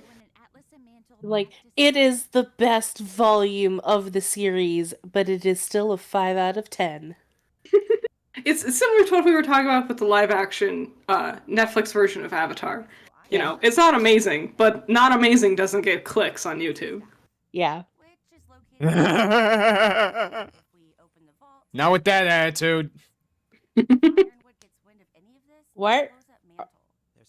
Are you healing her or boosting her, and why are you doing that? Because like boosting her aura helps save off. It's to save out the virus. Right. I as soon as I finished speaking that, I understood the reason why. I was like, because hacking apparently undercuts healing or aura or the soul somehow can hack programming. I guess there's an underlying idea that could be a really interesting topic of discussion, where it's like Jean is playing into Penny's human side, where Watts was playing into her robot side, and it's like, no, she is human, but that doesn't go anywhere. But I was gonna say, like, you also missed opportunity for hilarity. Is like John has to do that constantly. So like he takes his hand off Penny for a minute to like just enunciate something with his hands, and she just immediately goes like, "Kill everyone!" He's like, "Oh shit!" See, I was gonna say missed opportunity to have him like be cute about it, like have him holding her hand, comforting, or like braiding her hair, doing something, because he knows how to braid hair, doesn't he? Doesn't he mention that once? Yeah. I mean, it's not that difficult to braid hair. I was gonna say, like, because of the 3D nature of the animation, they miss out on so many opportunities to do interesting character interactions. Hair is a great example of that. They are probably really fucking afraid of any time anyone says, "Oh, the hair changes," because we have to completely change the model of the hair every single time, as opposed to traditional 2D animation where you can just draw the hair differently. So you can draw someone braiding hair. I mean, it's technical, it's a little more complex for animation wise, but like you can have characters do that and just change their hair and animate that new hair like you would any other frame. But in 3D animation, you can't change the character models, so you lose out. I mean, my mind goes back to... you can. You can. You can, but it's more intensive resource-wise. Well, the easy thing to do would be to plan it all out in advance so that when you're making the model, you have different aspects of the model that is modeled differently. And then, depending on what you need, that part of the model is either visible or invisible for any given moment. Right. You have a slider. Yeah, but I'm just talking like the resource intensivity. Like there's shortcuts and things that benefit on 2D versus 3D animation, that sort of stuff. I find that RWBY is very limited in that regard. My mind goes immediately to John preparing food with Ren and Nora back in Volume 6, keeping his metal fucking gloves on the entire time. It's like, yes, like, I was talking about this recently. You know yes, what would have been cool is if he only took off one glove while he was using the knife, because then you could be using his metal gloves as a runner for the knife. Like you could use it to make sure you don't cut your fingies. Navy Blue Sweetcoon says, I love when Weiss reflected on how they always leave places in ruin. Team RWBY haven't left places better than they have arrived, often worse. True. That is like a really weirdly self-aware moment in Volume 9. Yes. Team RWBY is going to be the story of how the history is written by the victors. Because from any other perspective, Team RWBY would be considered the villains, the terrorists. They destroy places they go to. Yeah. But they're going to win in the end, so it's painted as they're doing good things, but unfortunate mistakes happen. Exactly. Yep. Gurnt Prime says, Aura is plot armor, that's why John's semblance helps her. Yes. Almost quite literally that is what his semblance is. Yeah. The spirit and the staff, like Jin. I hate how, because when Ozpin first, infected Oscar, there was a huge glow that, illuminated his whole body. I remember, Murder of Birds did an edit to the Danny Phantom theme song, because, even his hair turns white briefly for a moment. But nowadays, his, eyes just, briefly glow gold. And you could imply, that's the interweaving of their souls being more powerful over time. But I wish it was more brilliant looking still, just because it's a visual medium, and I wish they played with their visual. You have such a cool, magical element, and I wish they leaned into it more with a lot of these things. That is something that, RWBY has definitely lacked since the era. It's one thing that definitely went with was their sense of style, if that makes any sense. How is his name supposed to be pronounced? Because I hear I hear a lot of different pronunciations, like I thought it was Om. I pronounce it Om. I pronounce it many things incorrectly, so I wouldn't take me as I'm just terrible in general, but he definitely had a vision. I'm not an expert. I just say there's a lot of you said it, not me, Raymond. I know. I'm defending myself that I don't know. I'm terrible at this shit too. We're all wrong together. Yay! But I was saying Monty was responsible for a lot, I imagine, of the cinematography that came out of the early volumes. And while it was a lot of jank in his animation, some of the framing of the shots were actually really cool and interesting. When was the last time we got a down ground level up angle shot of a villain walking in the frame? It feels like we haven't gotten something quite like Roman Torchwood's entrance in a very long time. And it feels I can't even think of. That's a good point. Yeah. I imagine there's a lot of little directorial stylings that he just did in his animation because that felt natural to him from all of his work prior, that just naturally carried into making things seem more interesting. And I feel like we would get a lot more interesting shots than a lot of this shot reverse shot bullshit that we see now. People would be posed in more interesting ways. I feel like that was an element that he brought to the table that could have been refined and definitely special. Oh god, the tweening. Oh god. No, I think about in Volume 1 when Pyrrha throws her spear at Jean to get him away from Weiss in the locker room. RWBY and Yang walk up to Jean to help him back to his feet. And Yang has this adorable pose, her hands on her hips, she's leaning to one side. And there's so much personality in just the way she's standing there. Yep. And nowadays everyone stands very like legs apart, arms outside. I am Very, A-posing. very. I'm A-posing for dominance. Or I guess so. T-posing is dominance. A-posing is subservience. They're all subservient. Everyone's betas. I don't even know why that personality change has come into effect. Because, like, oh look, they're holding hands while they're carrying Penny. You see? Look at they're supporting Penny by holding hands. True. I reminder. The reason we're doing this is so we can highlight every instance of these two characters interacting or thinking about one another, just to point out how little development there actually has been. man, I completely forgot about that because there's been so little. There has been. We've talked about so many other vastly more interesting things. We Yes. talked about May. We talked about like metaphysics and string theory. Bumblebee is hard to talk about. Humanizing. We talked about writing. We talked about humanizing characters. Mm-hmm. We stepped on green mouses. By the way, I it's all did great. turn it on It's great. 1.25. I'm going to turn it on 1.5 actually, because I don't think there's going to be a lot of words that. Yeah. Also, Wait, who probably- voices Ambrosius? Who does voice Ambrosius? See- Also, I'm pausing just because I try to avoid I copyright forget. at all costs. I think it was Jonas Scott. No, not Jonas Scott. Hold on. Yeah, he was voiced by Valentine Jonah Stokes. Alright, fine. Hill. Okay. Who? Valentine Stokes. Stokes. Oh yeah. It's Again, what's who? his name? He's in the Bridger. Mm. He's typically in the Bridger. He does a lot of internet voice acting stuff. He's really good. Vincent Valentine. Yeah, that's his name. That's his Yeah, internet name, okay. anyway.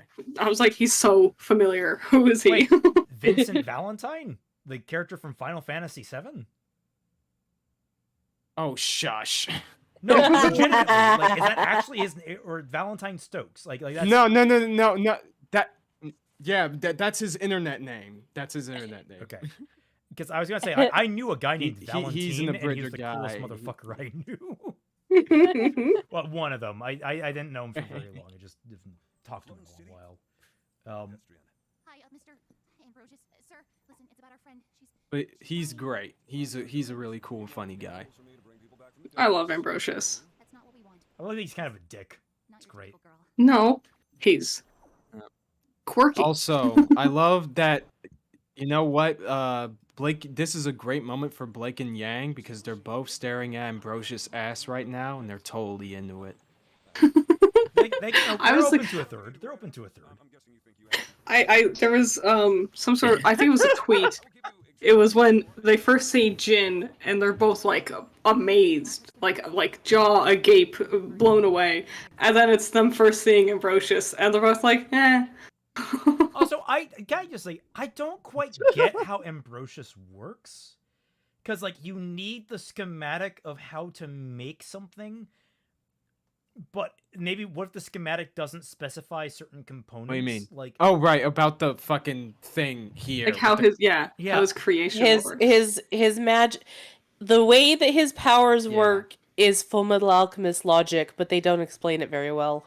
I don't even know if it's it's not even that they don't explain it very well. It's not consistent.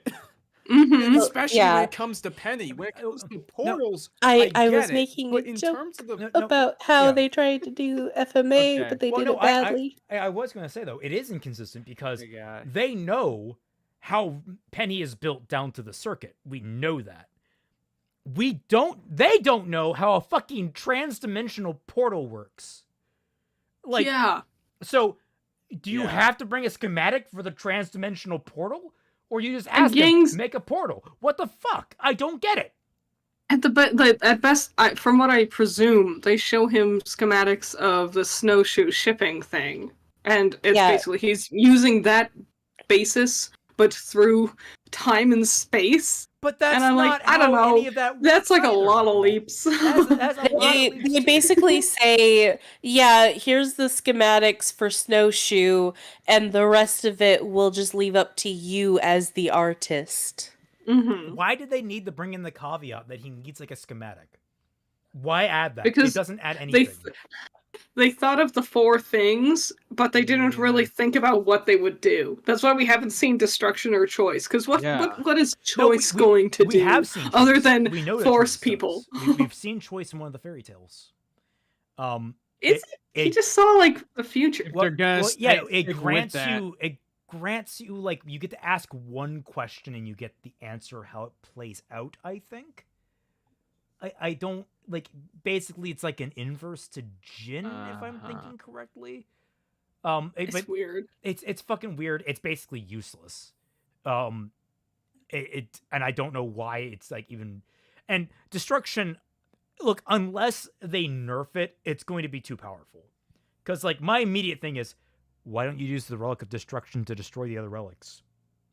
Mm-hmm. Or destroy Salem. So they're going to have to nerf it. It's going to have to be bullshit to some degree. You can definitely tell that they weren't planning on the relics' magical powers being an important element, because that would be the focus of the story, until the focus is just getting them all together to summon the gods. So they immediately introduced these godlike items and then immediately threw them away because they didn't actually have the idea for them. They didn't want them to be MacGuffins. They wanted them to be tools that could be utilized in the story because they knew that having just a MacGuffin was a bad thing, which it isn't. It isn't strictly a bad thing. Look, just because it's basic doesn't mean it's bad. No. The idea of like, you have to take this crystal, you have to make sure these 4 crystals don't get together. That's a Final Fantasy plot right there. And you know how popular Final Fantasy fucking is. You're fine. All right? Like, that series has survived through 17 entries and a billion spin-offs. Oh, periodic Pete, you're right. They could use the Relic of Creation to make another Relic of Destruction. Yeah. They could do it to make another Relic of Knowledge with all the things intact. And if you say, they need a schematic. Oh, true. Yeah, if they need another schematic, well, hey, they got the relic. Guess what? You need a schematic for the portals? Someone riddle me fucking that. Yeah. The virus. An exact copy of her without the virus would cease to exist the second you make something else. And we kind of want to keep her around longer than that. You've done your homework. We want you to create a new version of her. I don't like this. I thought Weiss was projecting this out of her fucking sword. By the way, that's posed. Here, Nasser, now with surround sound display. I hate how this is a problem that is presented to us as they have already had the solution to the problem. Like, it's like, but Ambrosius needs schematics. Oh, we have the schematics. We're telling you he needs schematics as we're pulling the answer out of our ass in this moment. I was like, why not just go in and have them, like, you're doing a runaround. Just go in and just have them lay out what they need him to do because they know how he operates. Like, what's wrong with that? There's nothing wrong with that. Don't... But a soul, a body, what would be left? I don't know. I guess you just have to get creative. You don't know, but you'll need schematics for her body that's left over because that's an entire human body that you're creating out of fucking nothing. Well, I mean, I'm one of the rare people that even with all the bullshit that goes on, I like the loophole they find with Penny. It's very specific, but it makes some sense with what we've been presented. There cannot be a soul without a body. Although it does also, for the record, completely negate any idea that there's an afterlife in this setting. So that's kind of a thing. Because you cannot have or do they say that a soul without a body moves on? I think it doesn't matter. I like the idea that you cannot have a soul and a body without a body.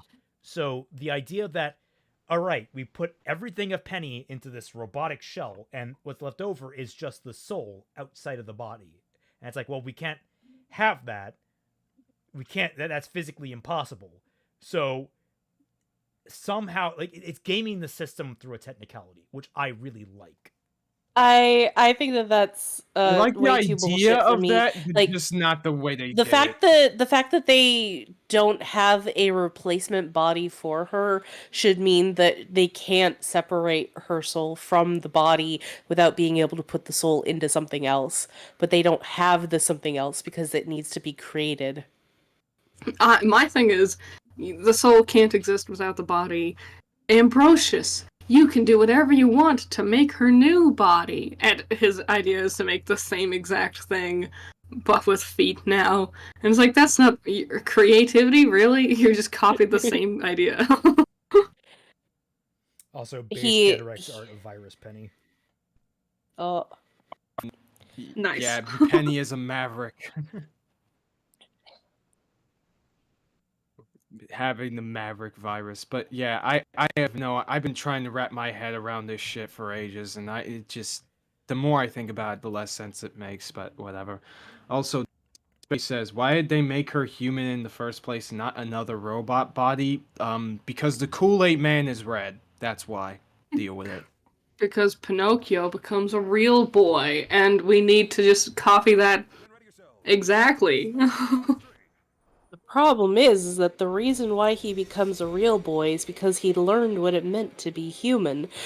Penny got turned into a real girl because she got infected by a virus, and then her human overlords are just like, I guess we're gonna have you do that now. I also hate how she doesn't have shoes. You gave her all of the clothing except her shoes because someone really likes them tootsies. No, that's... Listen, it's that was clearly for Blake and Yang. They both have a foot fetish. Don't judge them for it. I actually kind of would have liked it though if she did start out with the shoes again, and then she's just like, wait, something's weird, and then she takes off her boot and there are That would have been great. That would have been great. Like, and she she rolls it around in the grass, like, oh, this is quite pleasant. Yeah. I wish her hair wasn't curled, like, because now it's real hair, so she has to curl it herself now. Adam Zelke says, my idea is oh my god, you're right. I never thought of that. Separate the soul from the body without killing her, which goes against his rule of no killing, destroying, or something. Yeah, no, I thought that, like, the loophole for Penny worked. It's just that the other mechanics of him just don't make a lot of sense. Also, ooh, god, this is a bad angle for her hair. It really is. Like I said, they look like fucking Nendroids. Which makes making Nendroids easy. Yeah. But they haven't made any Nendroids, so... No, I think that there are some RWBY Nendroids. Hang on.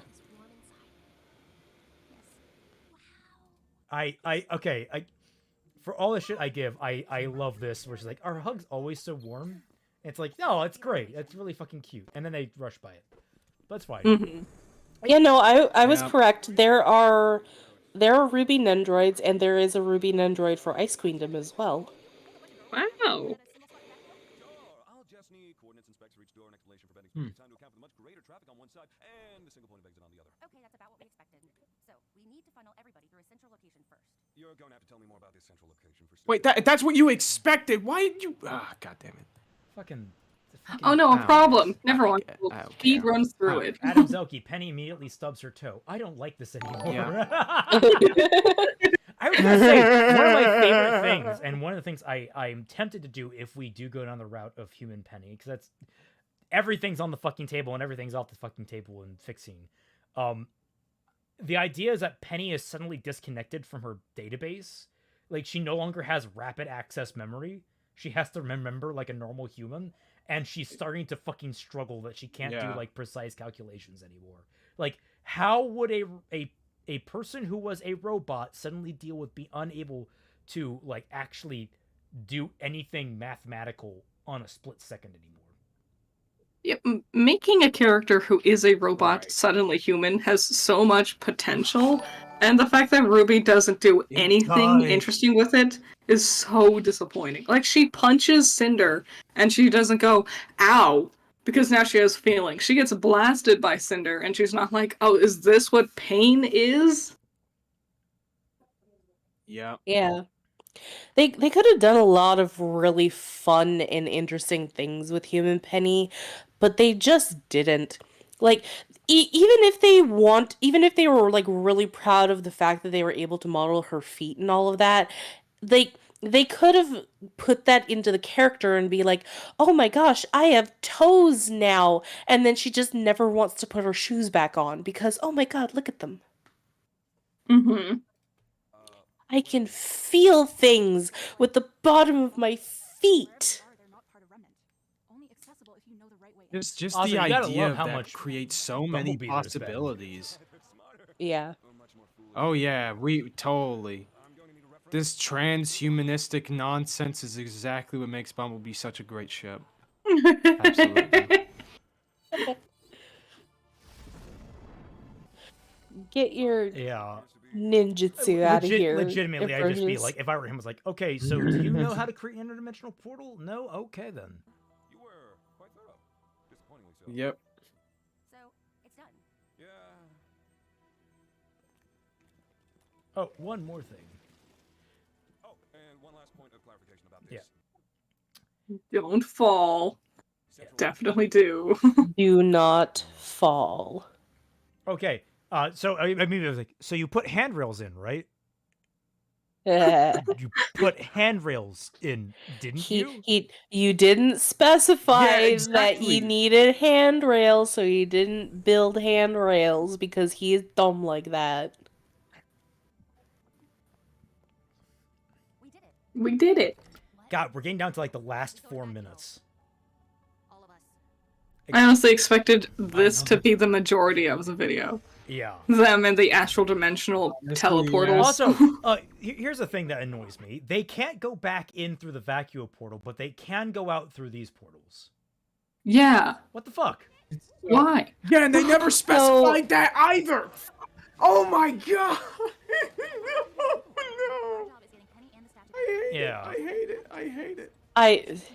Just May's like, whoop-de-doo, good job, girlies. That is so fucking awkward. But look, As if she wasn't like, I'm not helping you.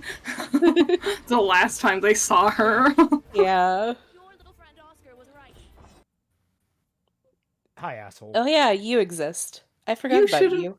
She shouldn't know Oscar's name. No, she should. No. She saw. No. Because Oscar was wait. captured and she was on the whale. The Jin thing. Yeah. Also, yeah, the Jin thing. Not. She saw the entire plan. Sora Hart says, Team JYCT streams inspired me to write my RWBY AU. I've been thinking about it. I told Critter yesterday about it. Team RWBY stopped the Great War, and 800 years later, a new team wants to follow their legacy. Yes, I remember I watched a bit of that stream, and I saw your comments on it. That is a cool idea. I actually really like the idea of them trying to follow in the footsteps of another team. Cool. Yeah, that'd be really cool. Totally. I'm a big sucker for we have these role models type of stories. Same. I love them. The team working together. Obviously, Blake and Yang love each other because of this. Yeah, for like 2 seconds. And then they all just stand around, not doing anything. Why are you doing a big villain monologue? Why are no one attacking you during the monologue? She starts monologuing. She starts monologuing. Here we go. Yang gets one hit by this. Yep. I have blunt blade. Yes. And Blake is the only one that reacts fast enough, even though RWBY can Yeah, fucking who reacts? fly. She was. Oh my god. Why would also? I still Why would your love- response be to throw your blade like you're gonna stab her through her why leg? don't you Yeah, I was gonna say dive? just impale Yang. Why don't you tie? Yeah, why don't you tie that to you and then keep the end of Gamble Shroud to the freaking Why don't ground, you jump and then with you her dive after with Yang your and ranged from there? thing? There's obviously walkways in the way of her. I know this is like a last minute like panic, but you guys didn't think at all about what would happen if one of you fell. There was no consideration for this at this point? No, none. No one was thinking about that in the back of their head. And like, man, he said not to fall. That sounded really fucking ominous. We better be on our A game here about not falling. Yep. Especially, they've recovered from worse than this. Like, they've fallen farther. They've done more to save people than... Like, in the next episode, Blake saves Ruby from falling. Yeah. Why couldn't you do that here? Yeah, she does the exact same thing that I just recommended, which is you jump off and you swing because you can make it. You know you can. And twice summon a bee or pull up a black glyph or anything. M3D says she hit Yang. Literally anything. Yes, I actually think. I think I said in a previous stream or whatever. Like, I know that Yang is a little bit like she got knocked on the head and stuff, but she should still be a little bit more aware because like all her training and stuff enough to like put her arm out and like she cocked her shotgun, so she should just be like, oh yeah, bang. Yeah, and then like throw herself onto one of the 3 other platforms that she is falling towards. Okay, and then save herself. There is some complications here. Yes. Because one, I do blame Blake for being fucking stupid here. In a panic situation, you're not going to always make the right call. I think it's within realm of possibility. She just made a bad call in this circumstance. 2, Blake? I was talking about Yang. Oh no, I'm getting to Yang. Trust me. The others, obviously, Weiss and Ruby did fucking nothing because they're. That's just unforgivable. They should be ready for this game. Dude, with how close. With how close that the team is supposed to. Let him finish. Let me finish because you go off onto long tangents here, buddy. I need to hold you in account sometimes. Buddy, I've been quiet for like the past 20 minutes. You've been quiet for the last 2 seconds. Anyway, and 3, Yang. So the other thing that I will forgive Yang for, if she were to redirect herself with a shotgun blast, while it is still preferable and she still should have done it, it's almost guaranteed that she was going to hit the fucking ground at terminal velocity without aura. That is, I mean, admittedly in this show, it's kind of bullshit. But if we were talking like how it should work, that should be an almost immediate death sentence, if not like paralysis inducing. It will take her out of the fight anyway. So, like, there is a reason, like, not a reason, but like, I'm just saying that, like, this wouldn't have technically saved her. It would have just prevented her from falling into the darkness. She would have still been pretty fucked by this. Yeah, but it's also working under the assumption that, like, we know what's down there. Like, they don't know what's down there. For all you know, once you clip out of the world, you cease existing. Yeah, I was gonna say, like, that, I just read it as like, oh, it's death. If you fall, it's death. Yeah. Even though I kind of knew, like, if someone falls, it's not death. No, it's like, it's the fucking shroud from the end of Harry Potter 5. Like, you go through that, you ain't coming back. Yeah, exactly. But like, even then, it's like, which way would I rather go? Would I rather fall into a nice blanket of nothingness, or would I rather come hurtling and crush into a steel platform at terminal velocity? That velvety blanket of death is looking real comfy right about now. How do you're making the assumption though that it is a soft velvety blanket? That is fair. It could just be a bunch of knives. Yeah. Oh, the suffering. Oh god. He could be. Just Yang hits she it, could but be. Slow, like she just slowly gets sucked down in. She's like, oh god, this is way more painful than I thought it would be. Oh god. She could be sliced up atom by atom. Ugh. Oh god, why would you bring Adam into this? Dude, it's like that one scene. Oh my god. It's like that one scene from that one episode of Regular Show when Mordecai just out of anger just kills Rigby while they're in like a space-time void.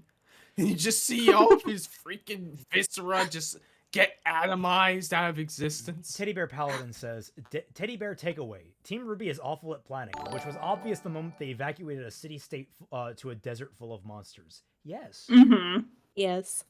I think what's also with this, they do the slow-mo thing to, like, kind of make it dramatic, but all it really does is highlights how many other options because the characters move at lightning speeds all the time. So slowing it down highlights how none of them are doing anything to save Yang at this point, and how many different things they could have done to save Yang.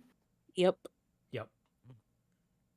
Honestly, I would have rather this seen really the entirety is of Team RWBY go over the edge into the Ever After right here, right now. Yeah. Trying to save Yang. I would prefer that to what we actually got. Yeah. Yes. Also, Yeah, there's because I need to raise you're this question. trying to tell me that these guys. Oh, you go. Go ahead, you got.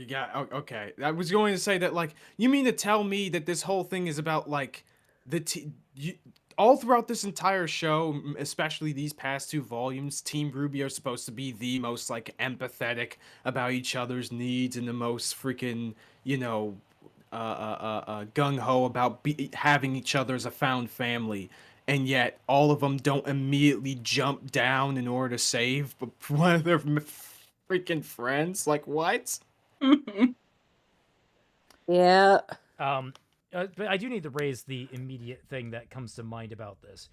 Why do none of them think to just drop a relic? just drop the relics. You don't know where this fucking goes. You know that you're not supposed to At this fall. point. Just drop a relic. Fuck it. At this rate, the villains are going to get them. Drop a relic here. No one gets them. In fact, drop the relic of knowledge, leave, close the portal. Or better yet, leave, but leave the staff in there and tell Ambrosius, close the portal behind me. And just let the staff fall too. Like, just do it. Like, there's no accounting for this. Or, like, just throw the oh, they don't have the lamp, do they? No, they don't. Damn. If they had the lamp, it's like, well, all the questions are gone anyway. Bye. Bye, Jin. We don't need you anymore.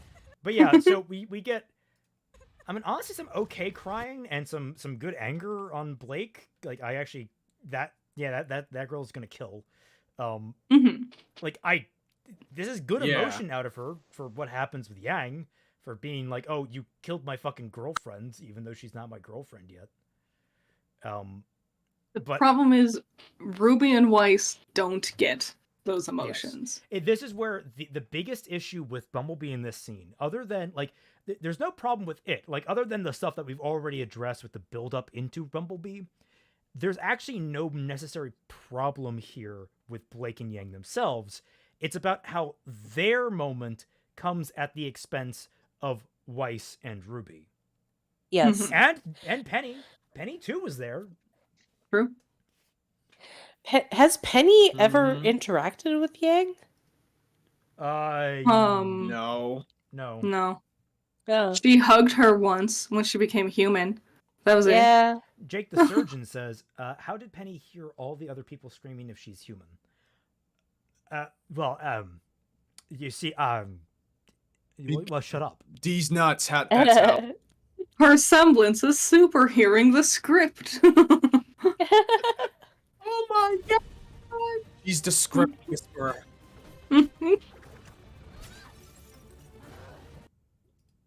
Wait, what the? Okay, wait. I need to run that by me a minute here. Was Neo's illusion also with RWBY? Yeah, was RWBY also illusioned in that? Also, watch as RWBY, the main character, gets pushed more and more into the background. Because Blake is the one who gets to be upset. Not RWBY. It's not her sister or anything. It's Blake's girlfriend. Alright, so... Can we get a layout here? No. Okay, so they're fighting here. It looks like the path is probably, like, screen-wise down into the left of them. Like, that's probably where the path they're walking up, I guess, right now. So, what did Neo fucking do? She just created an entirely separate illusion of her fighting RWBY to distract someone she didn't even realize was coming for her based upon the surprise of the illusion. Wait. Jonah William. What? Okay, what? wait. I need to, like. All right, no, she hits here. I was right. Okay, so it was off to the other directions because she turns to her left. But how does she know it's to her left? How does she know? How did she not see them earlier? Is Neo also invisibly them at the same time? Like, what is going on with this choreography? I don't know why you would have this choreography. They don't either. exist as long as they're not on screen. That's the thing. What's the point of having Blake like trailing after a fight with Neo with uncertainty in general with this combat?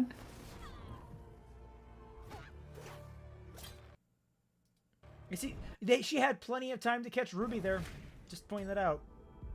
Also, Gambleshound's ribbon is like 100 times longer there. Yep. Oh, that's the end, isn't it? That's the end. Yeah. Yep. That's it. Ah. Yeah, abrupt, but that's where Blake is gone. So what's the point of sticking around? We're free! No, we're not, because we still got Volume 9 coming up next week. Yeah. Yay! Yay. We're close to freedom! We're free! We're close to free! Almost there. I can see the light at the end of the tunnel. Adam Zelke says, when Blake is struggling on who to help, imagine her semblance evolving to create tangible shadow clones so she won't be abandoning anyone, fitting her growth, sort of. Dang, that's a great idea. I'm taking that, Adam. I hope you don't mind. I'm just gonna. Oh my god! I'm just gonna go add that to some notes. Oh my lord. Notepad. That's actually pretty fucking cool. Also, that is a good idea. Also, Danny Boy, I left to watch the part of Kaiser's Renora video, and I'm shocked we're still live. Oh, we're not going to be for much longer. Yeah, we're finally at the end of this chapter. So what is there to say Volume about 8, this? guys. Volume 8, just such a... we talked more about the problems of this volume than we did about anything Bumblebee related. It's such a shame. The volume kind of ruins everything within it. Yeah, it does. Yeah. It really does. At least there was a lot more substance to Bumblebee this time, but it still was kind of bullshit because it was so weird, and it just comes like it's not that it comes out of nowhere. It's so odd for where they should be in the relationship at this point in time. That it's kind of like this uncanny valley sort of moment. And it's weird that the beginning of the volume sets up it being like Yang and RWBY having some sort of thing going on, but then that almost immediately gets thrown away, where Yang focuses almost exclusively on Blake, and only Blake gets to focus on Yang, as RWBY gets pushed into the background by Neo. Yeah. Adam Zelke says, when the Volume 9 stream comes, expect a repeat of one of my jokes from the V6 stream. Cat Avatar. That's fair. Jake the Surgeon says, plot twist, one of Blake's clones becomes self-aware and it's a filthy straight as she goes after Sun. Oh no. Oh no. Actually, there's an interesting question. Some of our favorite critics of critics, how do you think they would react? They would react if something like that happened. Blake were to split into two people, and one would be with Yang, one would be with Sun. How do you think some of the diehard wasps would react to that? Ooh, I think that they would be mad. All I gotta say is Rooster Teeth would have shut down much faster if they did that.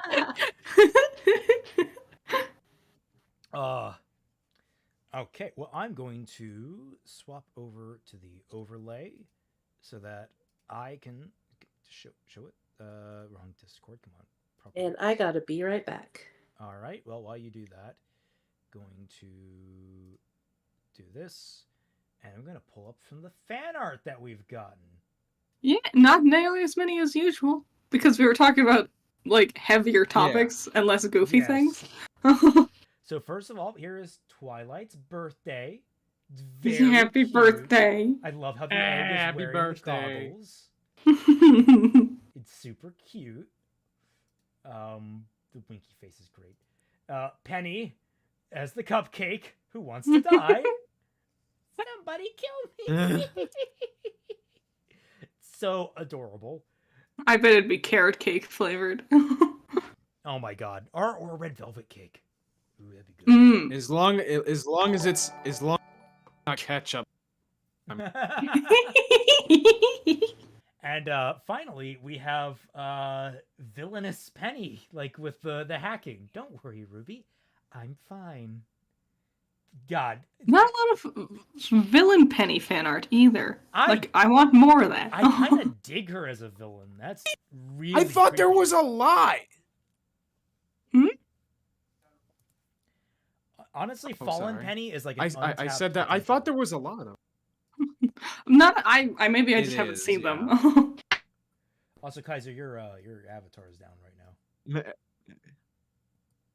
Oh, is it? Oh, fuck. Is it on your end or on my end? It's on Discord's end, it looks like. He's too strong. Okay. he's breaking through. Dude, does anyone remember when Ruby was the main character of, RWBY? I mean, it always goes back to the fact that they wish they had called it Remnants in the first place. Mm-hmm. Yeah. Which, honestly, I think it was that would have been a really bad move.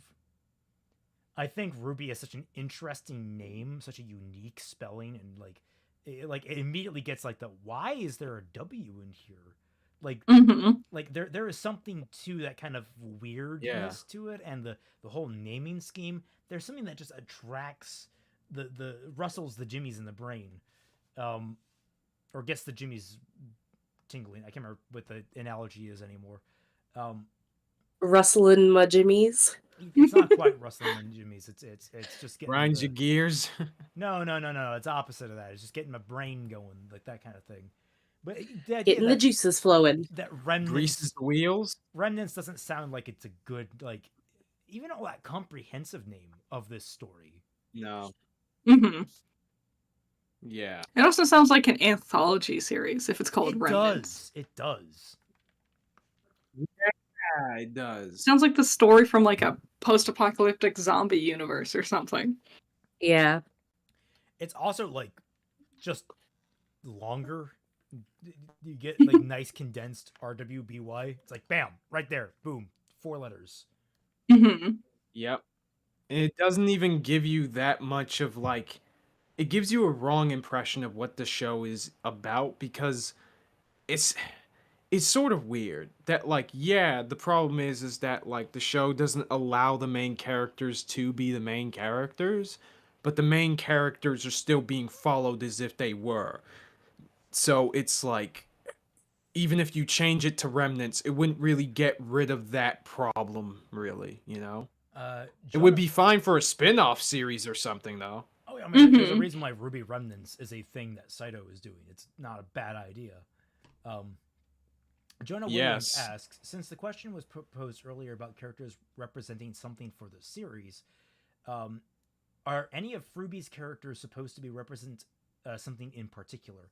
I don't typically take that stance on character represents X. In fact, I very much have come to despise it ever since Blake used it to describe people back in Volume 5. Like when when I write my characters in anything, I always take it from who are they, what do they want, what is it they aim to accomplish, how do they aim to go about it, and how does that conflict with other people, their wants, desires, and anything else.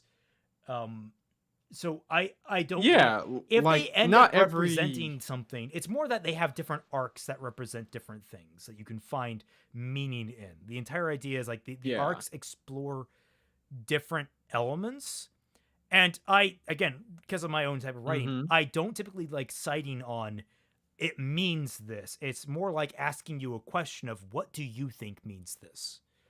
So it's for you to it's for you, which isn't a bad. Yeah, it's for you, the audience, to draw interpretation from, not for me to tell you what to think.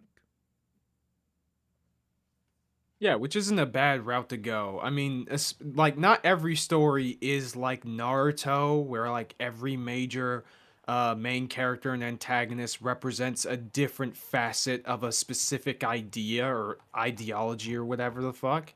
Like, sometimes characters just fall into place, or even the process of creating the character can just come down to, just understanding who they are as people, not just in terms of representing certain things in particular.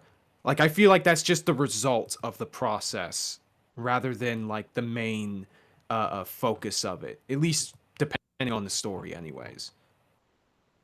Remember, it's always Does that make sense? because of this. Because of this, Yep. not and then happens. Yes.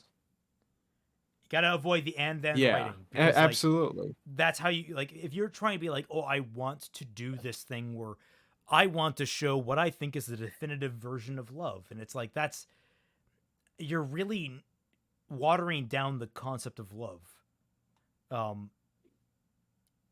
Right. Yeah. And you're not understanding it, and you need to go listen to the soundtrack for, oh God, what is that song? What is that fucking series? The skaters that do graffiti. Damn it. Oh no. Skaters. Yeah, it's like roller skaters. It's a song? No, it's a song from the game. Oh. It's understand. It's like understand the concept of love. Oh, what is that? Sounds like you're having a breakdown. It's like techno. It's like techno. Jet Set Radio. That's it. Jet Set Radio. Mm. Yeah. That got my one reference just spiraled out into a whole little thing. Anyway, thank you all so much for joining us. I hope you've all had a good time. We have a little bit at least. Did you show the art? I did show the art, yes. Oh, okay. I was gone, so I didn't know. But we all very much enjoyed the egg wearing the goggles in your birthday art. That was very yay!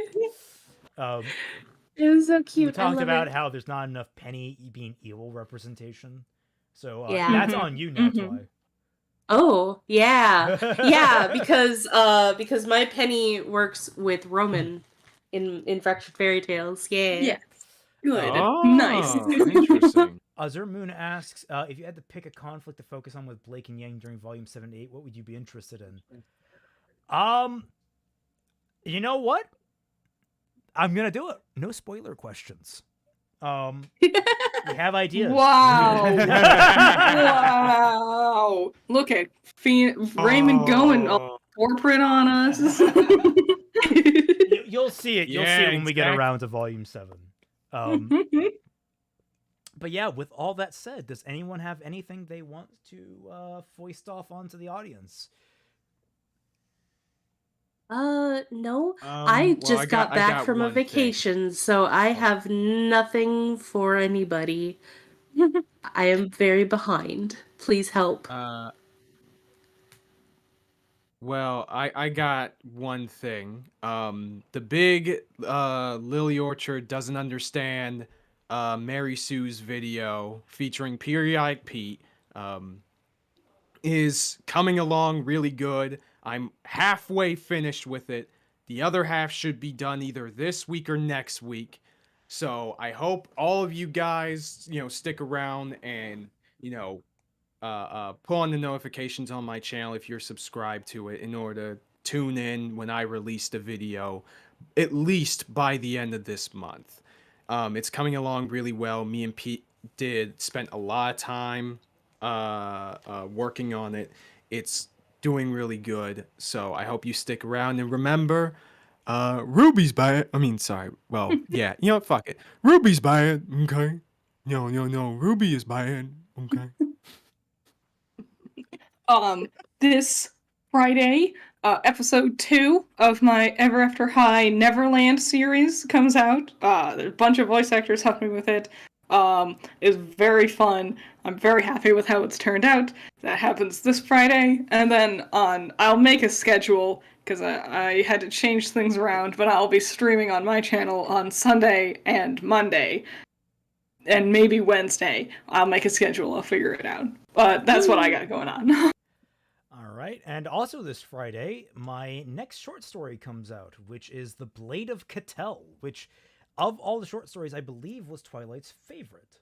It was! I liked it so much! It was good. Wait, Kaiser, stop ignoring me. Wait, what? Where did you Ignore say a him question harder, before? I'm Kaiser. sorry. But that one's a much more straightforward kind of action espionage story. It's got a little bit of interesting drama intrigue going on. I demand a sequel. You will. I plan to make a full novel based on that. Good. So that's. I How actually many already more? I already have like sequel characters planned. So there are ideas there. There are ideas there. Yeah. How many more short stories are you planning on releasing after this one? There are 2 more after this one. Which when they all come out, are you gonna release like a collection? I have been mulling over how to go about that. Yes, it's going to be kind of interesting.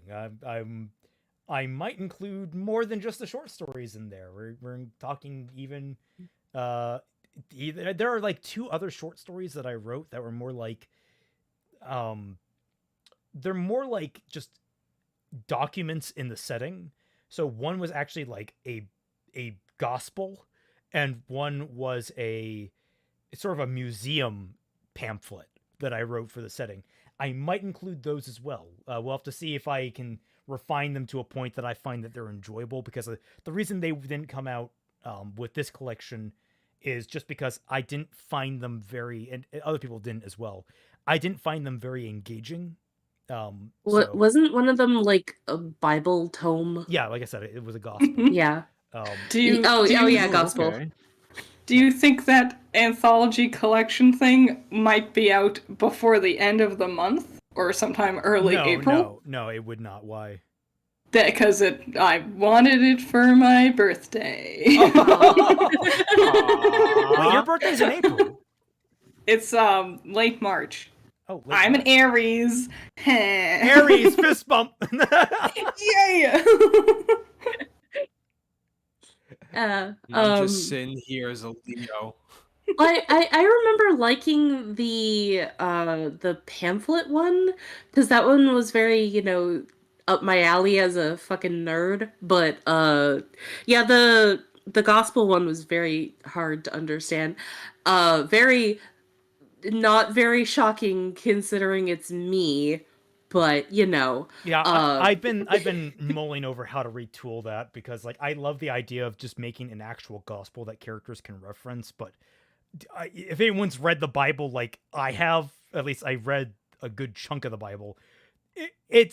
I did that out of sheer boredom, and I didn't have any other books. It was, and it wasn't much better.